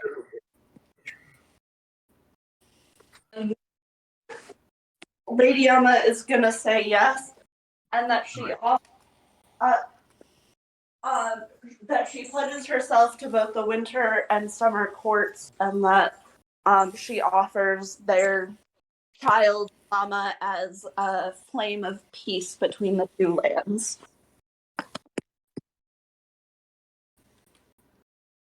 Queen Titania, do you find this sacrifice an acceptable pledge upon which to base our peace? It's like Queen Titania says, "Of course, of course." She takes the swaddled child from your Aunt Victoria at this point and holds it up to the two queens. Basically, lay hands upon the forehead, like two fingers upon the forehead of your child, and they're just glowing conflagration of light and dark that swirls and condenses until it forms this gem that is both light and dark at the same time, as that's about the size of your fist. So let this token be a symbol of our peace, that maybe it be as eternal as the summer and the winter. As the Raven Queen takes in, basically pulls from inside her robes this basically gnarled wooden staff and screws the gem into its top and hands it to now, Queen of Summerstone. I bestow you about the lands and titles essentially that are due to you, as you take this as your symbol of power. I'm gonna gratefully accept the staff. Titania at this point taps the top of the staff and gathers together some of the light and asks for the huntsman's sword, and a glittering white glow surrounds the huntsman's sword. Take this champion's blade. May you will forever basically guard the peace of summer. As a warden, basically of this pact, I accept this honor with full heart, and as he salutes with the sword and basically sheathes it. Lady Emma is gonna be like, now about those wings that I never got. You are a fairy queen now. Of course you have wings. As Titania smiles and you like a glittering pair of what type of wings do you have? Fiery, sparkly red and orange and yellow wings. Are they like butterfly? Are they gossamer? Are they eagle wings? What are they? They're like Aasimar wings. They look like fire. Okay, so you basically have these gossamer wings made of ethereal fire. It's like a fitting tribute to your mother. She would be proud. With that, dear, as the two queens announce, with that, dear guests, a pact of peace between our two courts. It's like, may Queen Flamma and the Huntsman of Anuvan reign in peace as long as they may live. As there's lots of huzzahs and yay, and a lot of sour looks from the not so happy factions, but the rest of the night goes uneventfully, but not necessarily peacefully. There's a couple scuffles here and there. The two queens pull your group aside and say, specifically to talk to Emma and the Huntsman. Peace will be hard to keep, and it will be your responsibility as the champions of this peace, essentially, to convince essentially the less than the recalcitrant factions at this point, essentially, to come to the negotiation table. Lady Emma is not right now, of course, but in time, these are your duties as royal devotees of either court. Lady's gonna nod that she understands and mention that their next target is to defeat the worm that walks, and she hopes that will show at least some members of the dissenting groups that is a capable leader and can maintain the peace. Okay.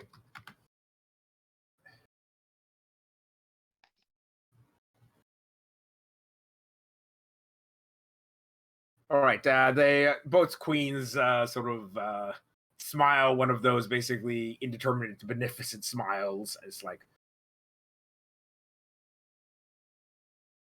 with that, basically, please let us enjoy the party at this point. The sumptuous banquet and the repast that has been laid out for specifically for this momentous occasion. With our arrival, there shouldn't be any more attempts on either of your lives.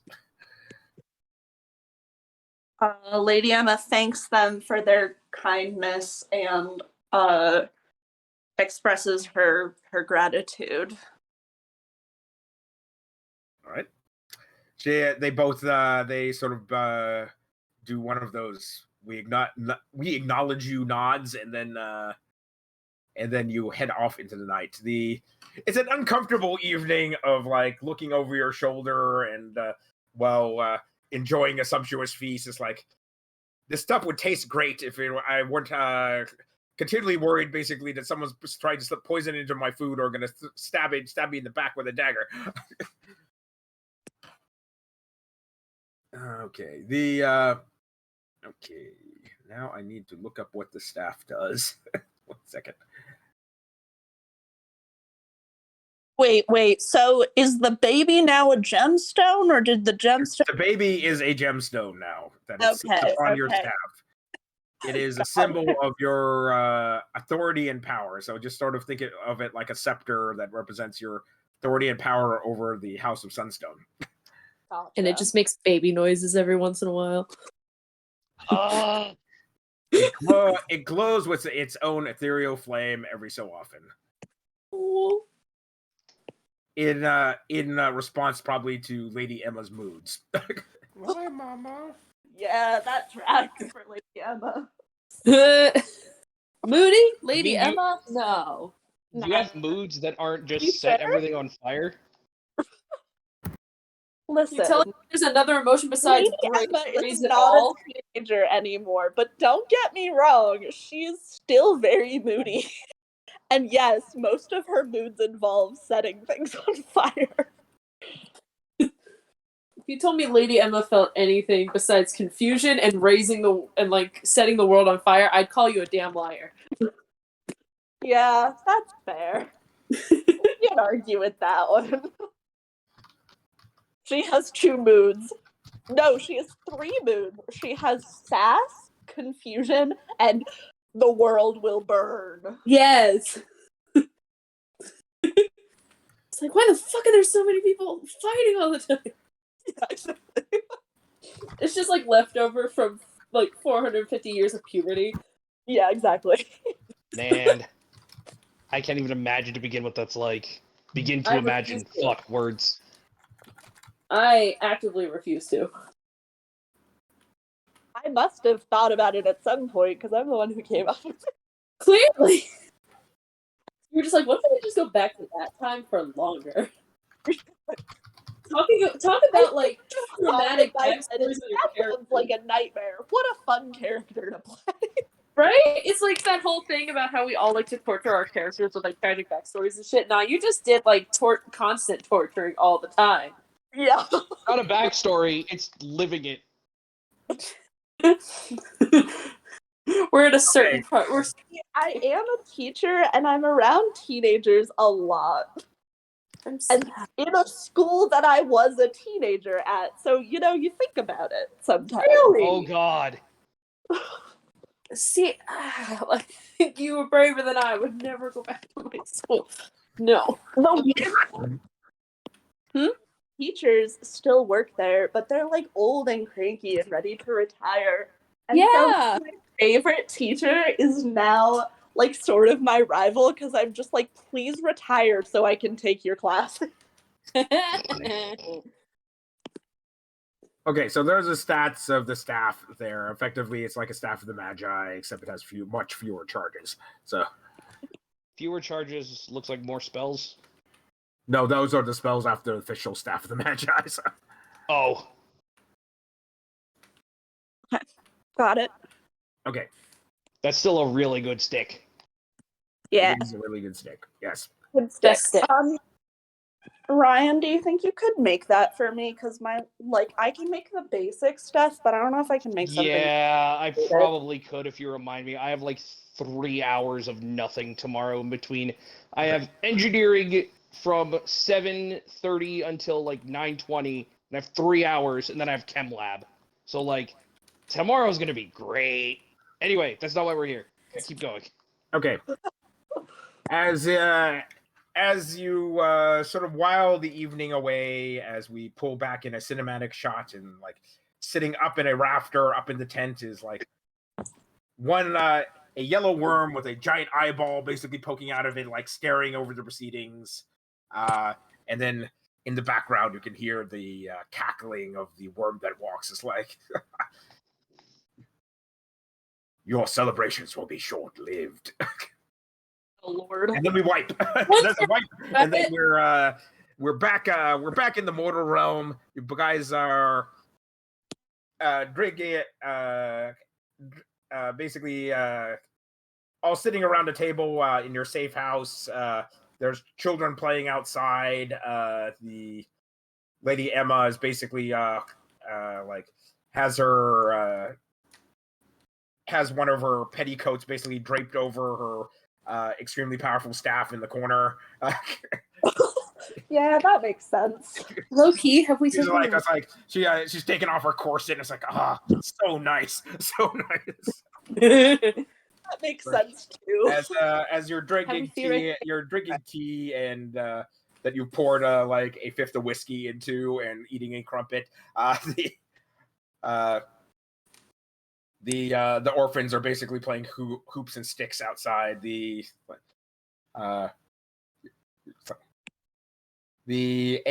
messenger arrives from the Owl clan. It's like, and this is where we're gonna go into that piece where Owl's father is getting involved. So it's like, daughter, and it reads simply in Owl sort of reads it off in her father's voice in her head. It's like, daughter, we have, Are you telling me she's not doing that out loud? well, never mind. She reads it out in her best impression of her father. Daughter.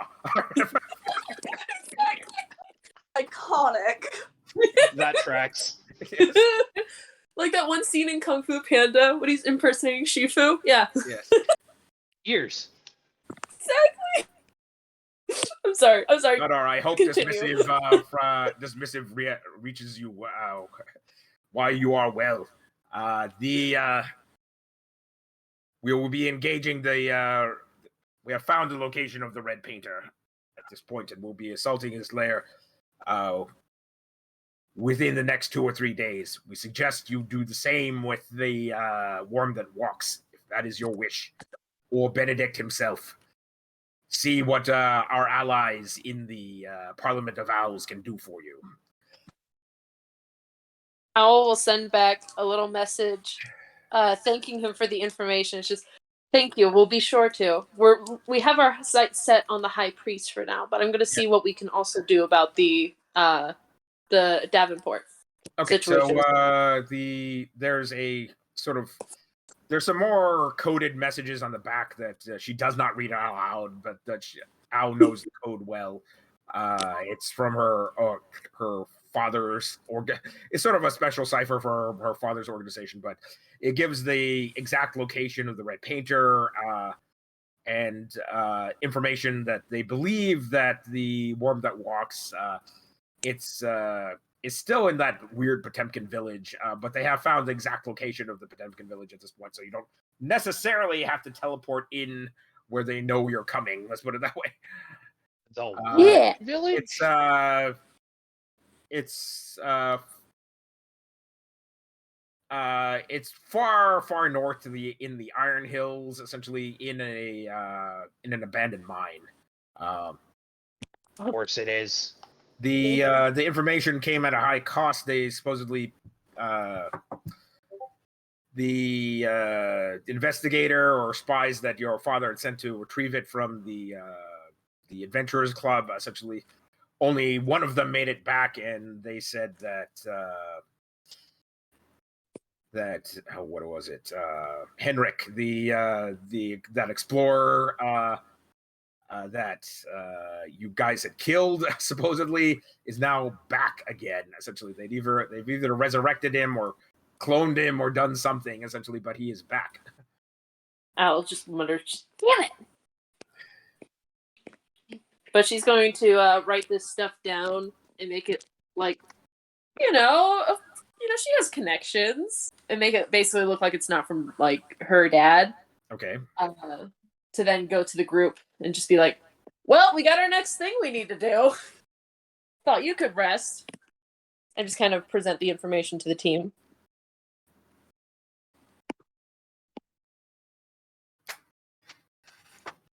Can we take a long rest? Oh, yeah. You've already taken a long rest. That happened during the scene change. All right. Perfect.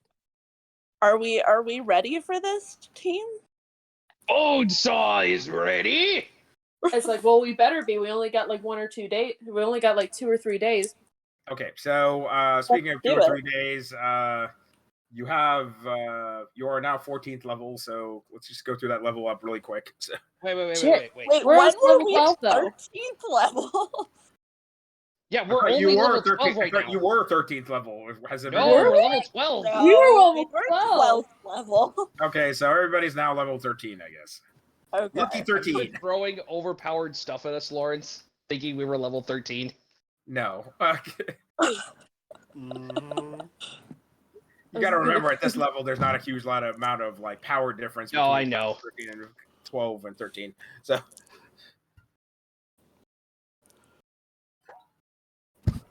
Woo! We did it. Okay. Okay. feel like I need some new spells. You just got all of them. Your child is a bunch of new spells. Whoa! Well, I just got a bunch of new. Whoa. Okay. I got fourth level.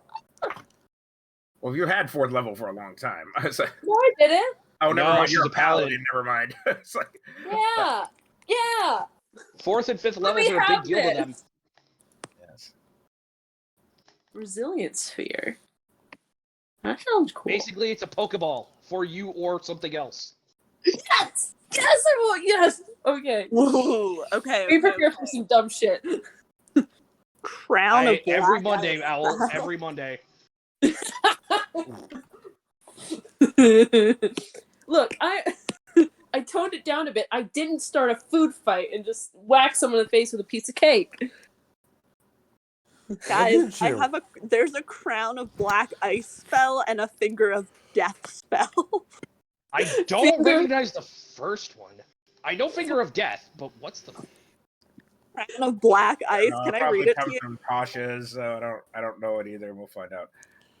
8 spear-like magical black ice projectiles appear and orbit your head until the spell ends. That is You can literally just a reflavored Crown of Stars. Yeah. You can it's right above Crown of Stars. You can use a bonus action to send one of these spears streaking toward one creature or object within 120 feet of you. When you do so, make a ranged spell attack. On a hit, the target takes 68 cold damage. Ooh. Let's see here. So, Krishana, if you're looking for 5th level bard spells, here's the list. Become Out a of this dragon. list, I sort of suggest animate object, or what is it? Greater restoration, legend lore, Always a good or mass cure wounds. Or if you want to be a sneaky person, essentially take modify memory so that you can basically literally make people think what you want them to think. Yeah, Modify Memory is a fucking devious spell. That's so cool. Unfortunately, I think modify is not within Krishana's Wheelhouse? disposition. Guys, there's a reverse gravity. Yeah, reverse gravity's fucky. I'm debating. I've never played with it personally, but the things I've seen. I love that. Woof. I think. Look, in the name of chaos, I fully support that spell entirely. I could also. Okay. There's so many options. Welcome to being a wizard. You're a hairy wizard. Okay, should I get reverse gravity or should I get force cage? Reverse gravity is more entertaining, personally. Yeah. I'm gonna go with reverse gravity. Hell yeah. Oh wait, I can get one more. Okay. There's this is so cool. Sorry, I haven't gotten this far yet. This is exciting. Right. I got skull.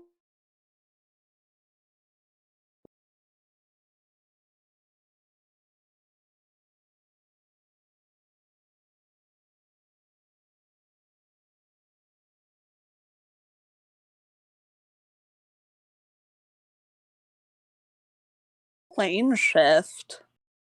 Plane shift is if we want to go on extra planar adventures. But we also kind of already have a book that does that.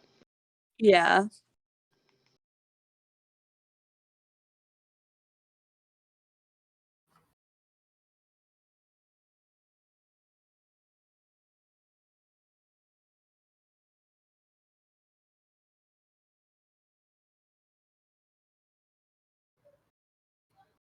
Ooh. Okay.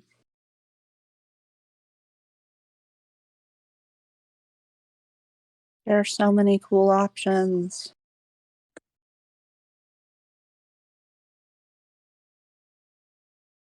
Hey, is raise dead an option, or did you illegalize that, Lawrence? Let me see here.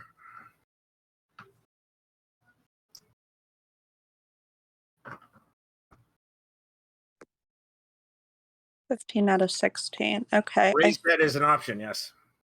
You could also take some lower level spells if you just want more utility, but not like higher does not always mean better.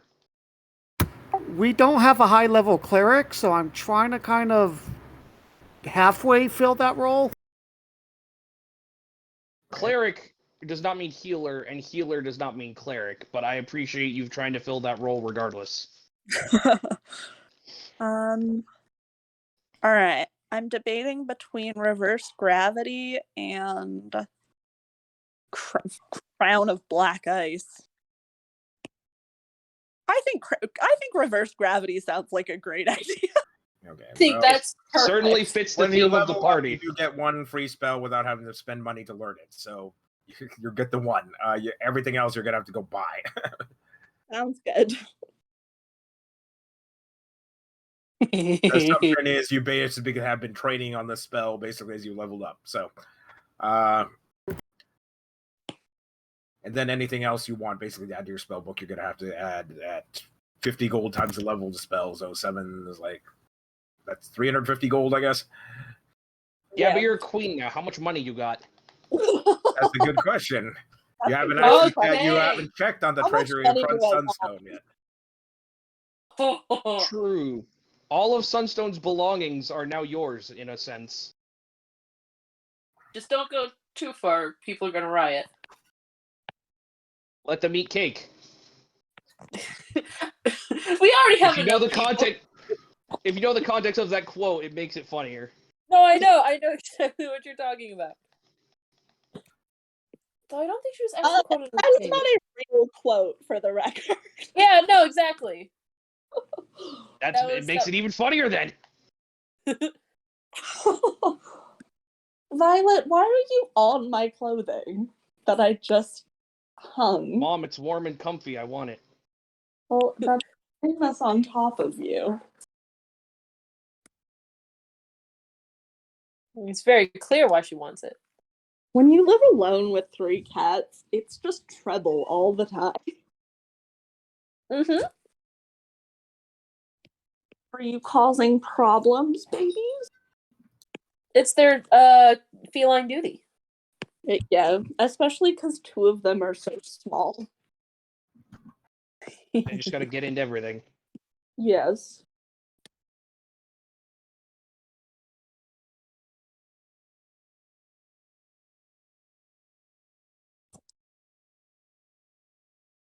All right. Are we doing this or what? Doing what? Embezzling money from we're gonna go fight some shit. the royal treasury of Sunstone. Maybe. You actually want to go there and find out if there's actually any money? You can always contact your aunt, I guess. We'll do that like next session. We should deal with this. We should deal with this worm that walks thing first. Okay, fair enough. Okay, so we'll go and get started on that then.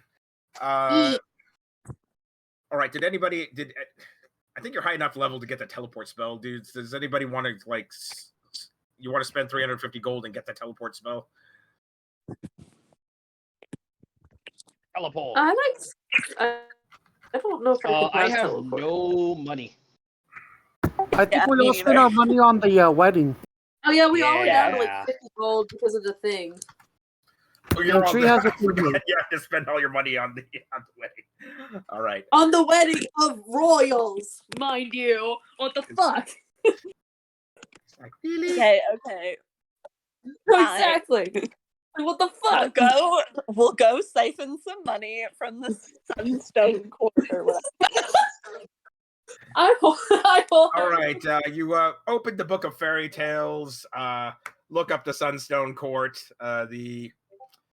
You would start to key into the book. Golden light suffuses you as you sort of drop to the floor, and then when you sort of land on your feet again, you are standing in this opulent court of parquet marble with the sunburst symbol of the court of Sunstone beneath you. golden parkade arches of grand Gothic arches above you, a glittering throne of golden glass is perfectly situated in a sunbeam at the far end, as Emma basically unerringly goes and sits in it, sees it. Man, this is not very comfortable. I'm gonna have to get a cushion. And there is no one around, and everyone's just like, I'm just like, I don't like well, I this. guess, I guess my brother wouldn't have been here all that often. I guess I haven't been here in 400 years, so it's like, I wonder if we sent all the servants away. If the vault's loaded with money, no one's here to even use it. Do we have money? Should we go check it out? All right, you head downstairs. Like, she was very young when she last saw the vault. It's like, so I think she was maybe about Lady Emma may have been Queen Emma may have been only about 10 the last time she was actually in the actual vault proper. Dang, that was a loss. You head down into some dark, deep dungeon. Glowing orbs of golden light wink into life as you pass various points, shedding a golden glow over everything. You eventually arrive in front of, after what seems to be an interminable time going down this incredibly long spiral staircase, you eventually arrive in front of a archway made of what appears to be solid gold, with doors made of solid gold, with this giant, like fist-sized ruby sitting in the center. The rightful kings and queens of Sunstone simply must approach the gem basically and claim their birthright. All right, I do that. All right, you step forward. It's like, I claim the treasury and all that they're in essentially the name of Sunstone, as the doors basically a golden seam of light shoots in the ruby up to the top of the doors, around the edges of the doors, as the doors swing open on silent hinges as if by magic, and a single moth flies out, and there's a note sitting on a pedestal in the center of a large empty room. What does the note say? What? That doesn't sound good. No, I'm saying that's what you see. It's like, you see, there should be the wealth of nations in here. What the fuck? What the fuck? Yeah, I'm sure that's pretty much to the word exactly what Lady Emma says. What the fuck? She's like she just looks so angry. She's gonna storm over and read the note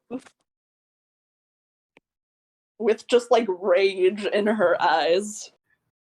You see a note written in Philip's hand, saying the following: is like,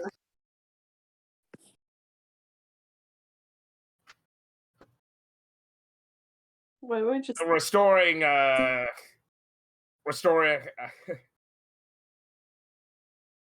Unfortunately, dear sister, I've moved the treasure elsewhere. It's like keeping an army at my beck and call basically is an expensive endeavor. It's like, I knew you would come here eventually.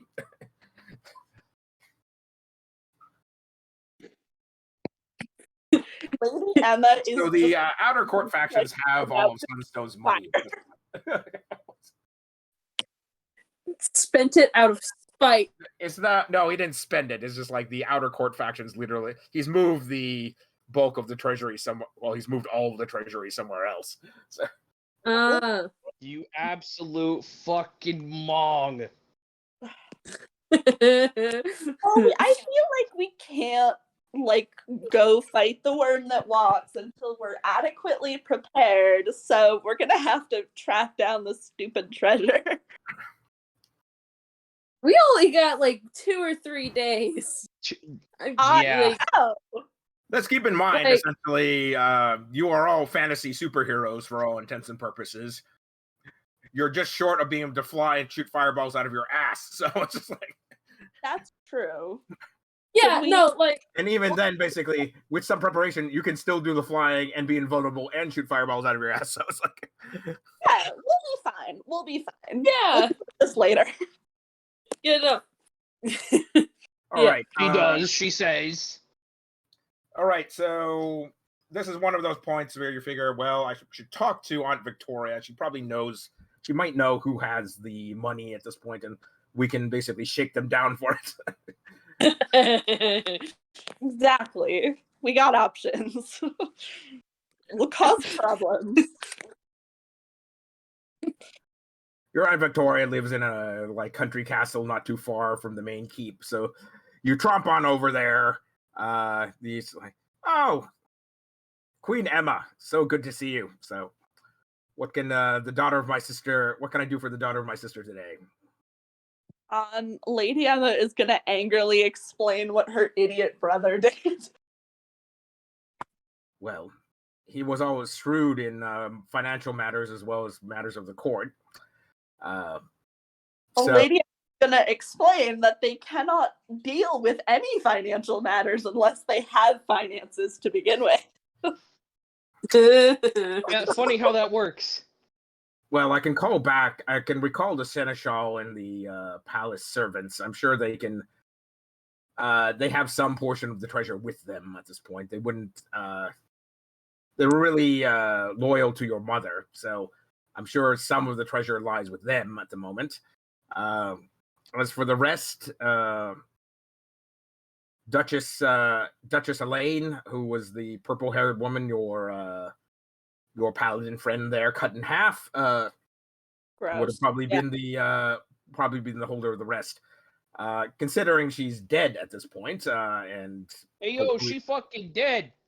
And hopefully discredited. I don't see any. If you show up in force to her keep, I don't think anybody there would basically challenge your claim to the treasure. Well, let's go do that then. All right. Well, she. So we're not people up. All right.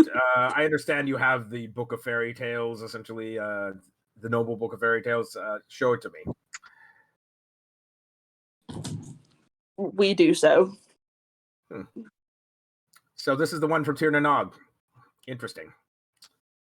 It has many more sites than I would have expected for a backward, such a backwater kingdom as Zumlar is going. Oh.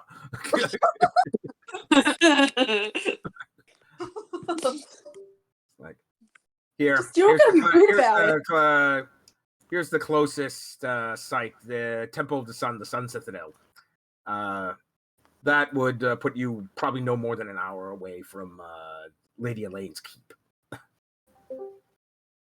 Lady Emma's just like, okay, we got a deadline. Let's do this. All right.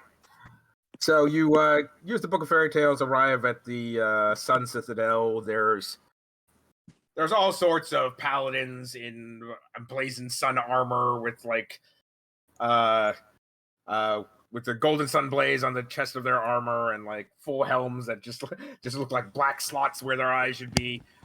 There's a full contingent of about 18 of these guys surrounding you when you arrive. They all seem to be standing at guard at this point, just holding their swords up in salutes. It's like they all are silent as you walk up to one of them, do that. I need to get new armor. Thing where you wave your hand in front of one of them. They just sort of stand there stoically, like they're obviously people. They're not statues. I need to get new armor. You give me your armor. Give me it.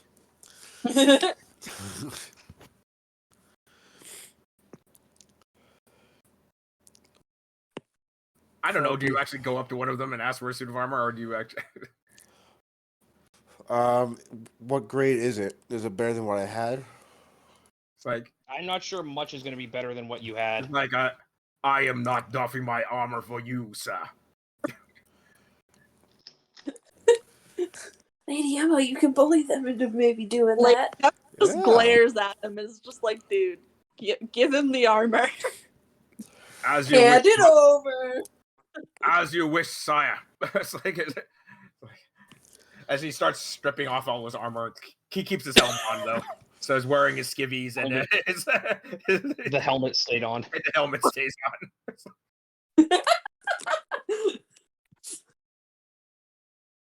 Lady Emma's just gonna like rush everybody. Like, come on, you guys! Like, we gotta Owl's go. not Okay, wasted. you effectively have like +1 full plate at this point. Better than nothing. Yeah.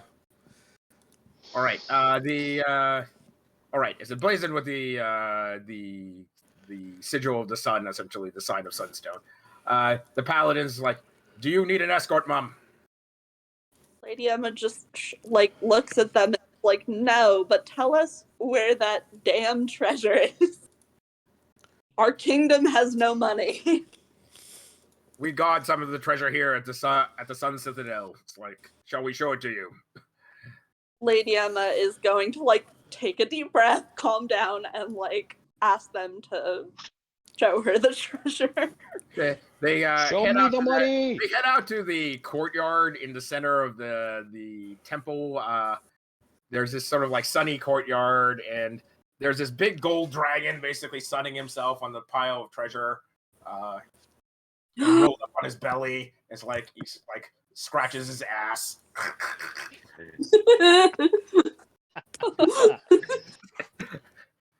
That tracks.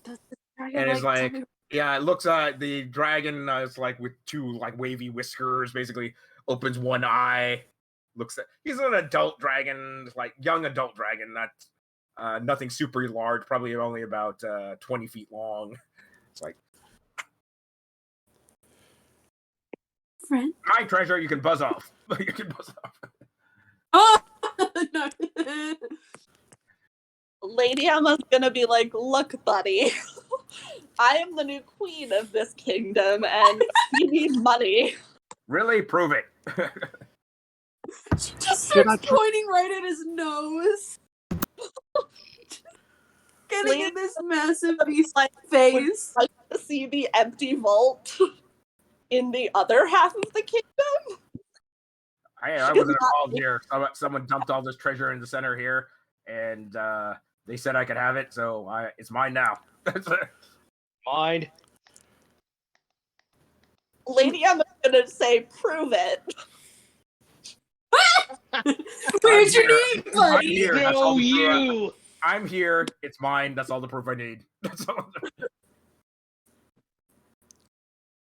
Lady Emma's just gonna look back at everybody else like, what do we do? I don't know. He pulled the no you. I don't know what to do. I could try something. Lady Emma, roll a history check just to remember your etiquette trading. Okay. Could probably like Ooh, I have a +8 on history. Except I got an 8. I got a 16.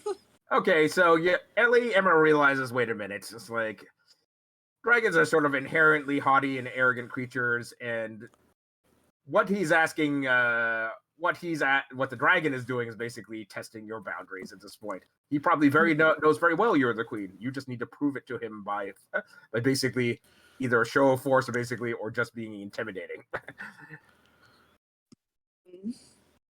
So I am the queen. You will listen to me, and that is like, and there's no question that I am the queen. That's pretty much it.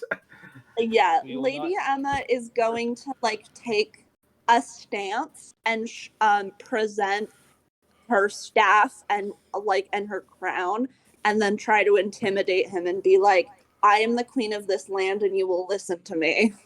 All right, great. Oh, wait. Perception at advantage. Not perception, persuasion at advantage. Or should I roll intimidation or persuasion? Whichever is better for you, really. It's like, Ah! Krishana Wait, had a well, you have an advantage, so just roll again. Keep on going. Okay. Okay, no problem. So the dragon is like, the bearing of a queen. I finally recognize it in you, Lady Emma. You know, It is queen. you and Emma. I used to be your playmate when we were younger, but you probably don't remember me. I was Edward. As he sort of his shifts and morphs into that of a sort of preteen boy, because dragons age even slower than elves. Let's put it that way. Like, well, we used to be playing.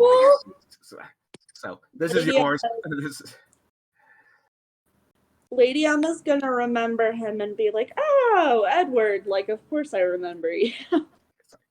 Didn't Like, recognize him, he though. does a quick courtly bow. It's like, and steps aside. You need me to package this up for you. Lady Emma is going to tell him that there is no better protection for gold than a dragon, but she would feel Am I safer invited to the Sunstone desert. Keep then? She would feel Your brother drove me out when he took over. Lady Emma's gonna invite him back to the castle to guard the gold in her castle. Wonderful. I will start transporting this treasure, the treasure that we have here, back to your castle. It is but a fourth of the treasury, but enough to start with. How much do we have right now? Well, a quarter of it was spent on various recruitment campaigns by your brother to raise an army to, well, let's see, for your eventual return, but that never came to be. The outer houses are much too fractious, essentially, to be bribed simply by money. So your brother was a very frustrating Philip man. is her idiot brother. So I'm assuming you'll be heading to the Lady L's castle at this point. So just over that hill over there, as he points over to a hill on the horizon. Can't miss it. It sort of looks like a fairy tale castle. Outer Barbarican, like inner keep, the whole works. Pennants of various colors. I must warn you, there is a shadow drake parked over the rest of the treasure that was allied with Lady L, and he'll be none too pleased to see you, and probably won't hand the treasure over to you. Lady Emma's gonna say, "It's okay, we'll deal with it."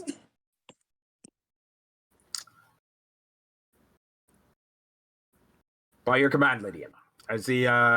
As he sort of uses draconic magic and makes some sort of like twisting motions, like claws with his human hands, and the gold basically seems to fold in on itself over and over again until there's like one gold piece left with like 1 and like 6 zeros after it. Nice. So I think that's $1 million. Yeah, he pockets it. It's like, I'll be returning to Sunstone Keep at this point, and I'll put this in the treasury. Lady Emma is gonna thank him. Oh, by the way, did you need any of this currency for your own personal use now? Yes. How much is there? Effectively, there's like 100,000 gold available. Okay, we'll take like 2,000. Keep in And mind, that was only a quarter. Keep in mind, basically, you probably need to like set aside at least 10-15% of this for actual upkeep on the kingdom sort of deal. So it's like, yeah. Lady Emma was gonna suggest that they start by taking like 2,000 gold and see if it makes sense. I think we should also like consider, like, not to like be a little bit of a hog or anything, we should consider having enough gold for like a diamond in case someone dies again. How many That makes sense. diamond? Like a Doesn't few have to be, diamonds. the dragon basically digs around in his belly button, pulls out a 500 GP diamond. It's like, here you go. That tracks.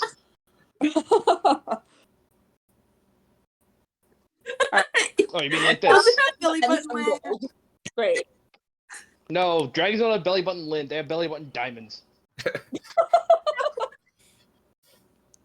just has like old scales instead of dead skin on it. Yes, there's this weird gold sheen over the whole gem. I mean, that doesn't sound like a bad thing to me. We got a diamond, we got some gold. Perfect. We'll deal with the rest of this treasure hunt later. All right. Well, technically, this is all you needed. You could always deal with basically getting the rest of the Sunstone treasure back later on. So Yeah, that's We the have that's funding now. well, we got other stuff to deal with. We gotta prioritize here. Yeah, All right, absolutely. so- Yeah. we'll handle this. Oh. We'll handle this out of game. Then, Emma, go ahead and buy whatever spells you need to go buy. Assume you have at least 5,000 gold available to you. Effectively. Oh, can I get myself a magic suit that it's I a thought you suit? wanted a tattoo. No. A magic suit that literally just retains its form as I shapeshift. Oh So yeah, he Okay, had to let's be put naked. it this way: as far as magical clothing is like, it's super popular with nobles to have like shape-shifting clothing. So yes, you can have a suit for relatively inexpensively for magic items, at least. So for like 300 gold, effectively. okay. Should I start let's see. I should start a list. Not to of get something art. off the rack. It's not super well fitting, but it's it doesn't shred when you shape. It's something for my human form that will stay when I change back. Yes. That's it. All right, so 5,000 plus. Krishana, you can go play with the servants. Mhm.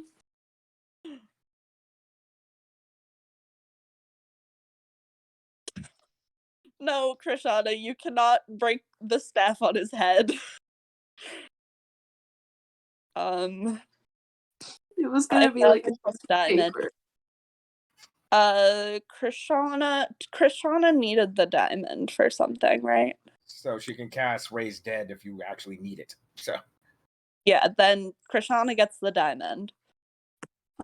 So 5,000 minus 300 minus. I'm gonna go purchase some new spells. Let's say I purchase 4 new spells. Krishana, did you want a packed rod or something along those lines? Because that's within this dragon's hoard. Is there any If you'll be nice enough to give it to me, sure. The dragon hands it over at Lady. Queen Emma eventually asks, "Do you have any magic items in your hoard?" "Well, yes, I do, ma'am." are there any Oh. trinket items? Yeah. Bobby's gonna start flirting with this guy. Each of your people, Dragon's so I ass. might have something useful. All right, he hands Krishana a packed keeper's rod. So this is the one that gives you +1 to hit, and then I think +1 DC to all saves. Let's see here. Well, you all the dragon is looking the rest of you over. You all seem to be extremely well equipped. I don't know if I have anything else that would really help you out all that much. Let's see here. How many more tattoos? The last dragon I talked to had tattoos in his hoard. Can't say that I do, but let's see. Here. Okay. Every time Mack asks for tattoos, I do have this. It's like he pulls out a bag, a sort of dusty leather bag, trimmed with white fur. It's like you can pull animals out of this. Huh. Cool.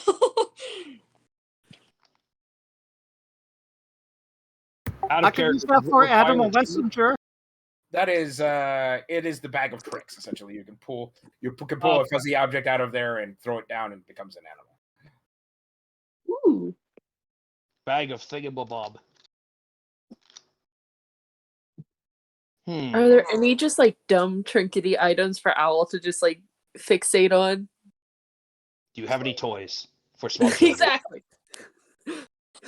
We need toys. Oh no.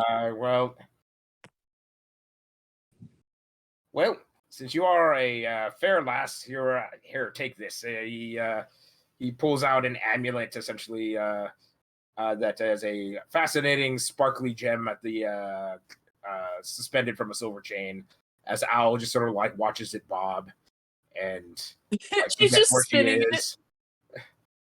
Yeah, he hands it to her, and Owl's just holding it in front of her eyes, going, "Pretty." This big And eyes. so, like, Owl is mesmerized, and everybody's looking at Owl, and it's like waving hands in front of Owl's face. It's like, oh yeah, that is a gem of mesmerization. I wouldn't go stare at it for that long. It's like Owl's beginning to drool. Doesn't Owl's crown already do that though? I mean, Or was that Krishana's crown that I'm thinking of? Well, both of them actually allowed them to charm people. Owl's is a little bit more powerful. But I'm saying that mesmerization, this is just like hypnotic pattern. It basically causes you to sit there stunned while you're under. Yeah. And the pendant of mesmerization actually requires you to get someone to stare at the thing for like a minute or so. So it's not something used in combat. It's not something. It's just for Owl. Well, Owl basically will probably hold it up in front of her face and look at it, basically mesmerize herself every so often. I believe it. When she gets bored with Because everyone. Owl basically just from this point on just has giant chunks of time missing. It's just like, how did we get here? How did we get here? Wow. She's like cleansing her memory. It's okay, Owl. She just like starts to fidget with it and forgets, and then when she wakes up, just God damn it! I love this. Thank you so. Yes. Amulet of wasted time. Yes. It's gonna become an addiction. I can already tell. Someone's gonna just slap it out of her hand from time to time. Just It not goes now. very well with Emma's cowl of stolen breath. Is basically she turns it down and everybody gets dizzy. It's like It's a cowl of CO poisoning. Wait, I got a what, huh, now? Stolen breath. You basically give everyone carbon monoxide poisoning. Oh, yeah. the cow that basically sucks the air out of it, asphyxiates all the people around you. I used that yet. I haven't No, been you in have a not gotten to use it. No. That was one of the other things that I was seeing whether or not you guys would proffer is like you could always have sold items you aren't using, right? So That's true. We could do that. Oh, But why I got sell the anything rare when we have one. 100,000 gold right in front of us? Do we need money anymore? I That's don't know. I Emma's like the treasure. Cowl of Death. I just haven't gotten the right opportunity to use it. Maybe getting really close to the worm thing and then, like, using the Cowl of Death would be the way to go. Last I checked, worms do still need to breathe to live, so that might actually be a viable idea. Okay. Exactly. I'm curious. Is that the case? I'm curious. Do worms need to breathe? Yes, worms need to breathe. The dragon like eventually pulls out. It's like, Mr. Mack. They breathe through their skin. Sorry. Mhm. I That don't know still if this needs to is- breathe. This may be proved useful to you. It's a minor magic item, but useful nonetheless. As he hands you a pair of boots of striding and leaping. Oh, it's better than nothing. My old shoes were getting really whack. Thank you.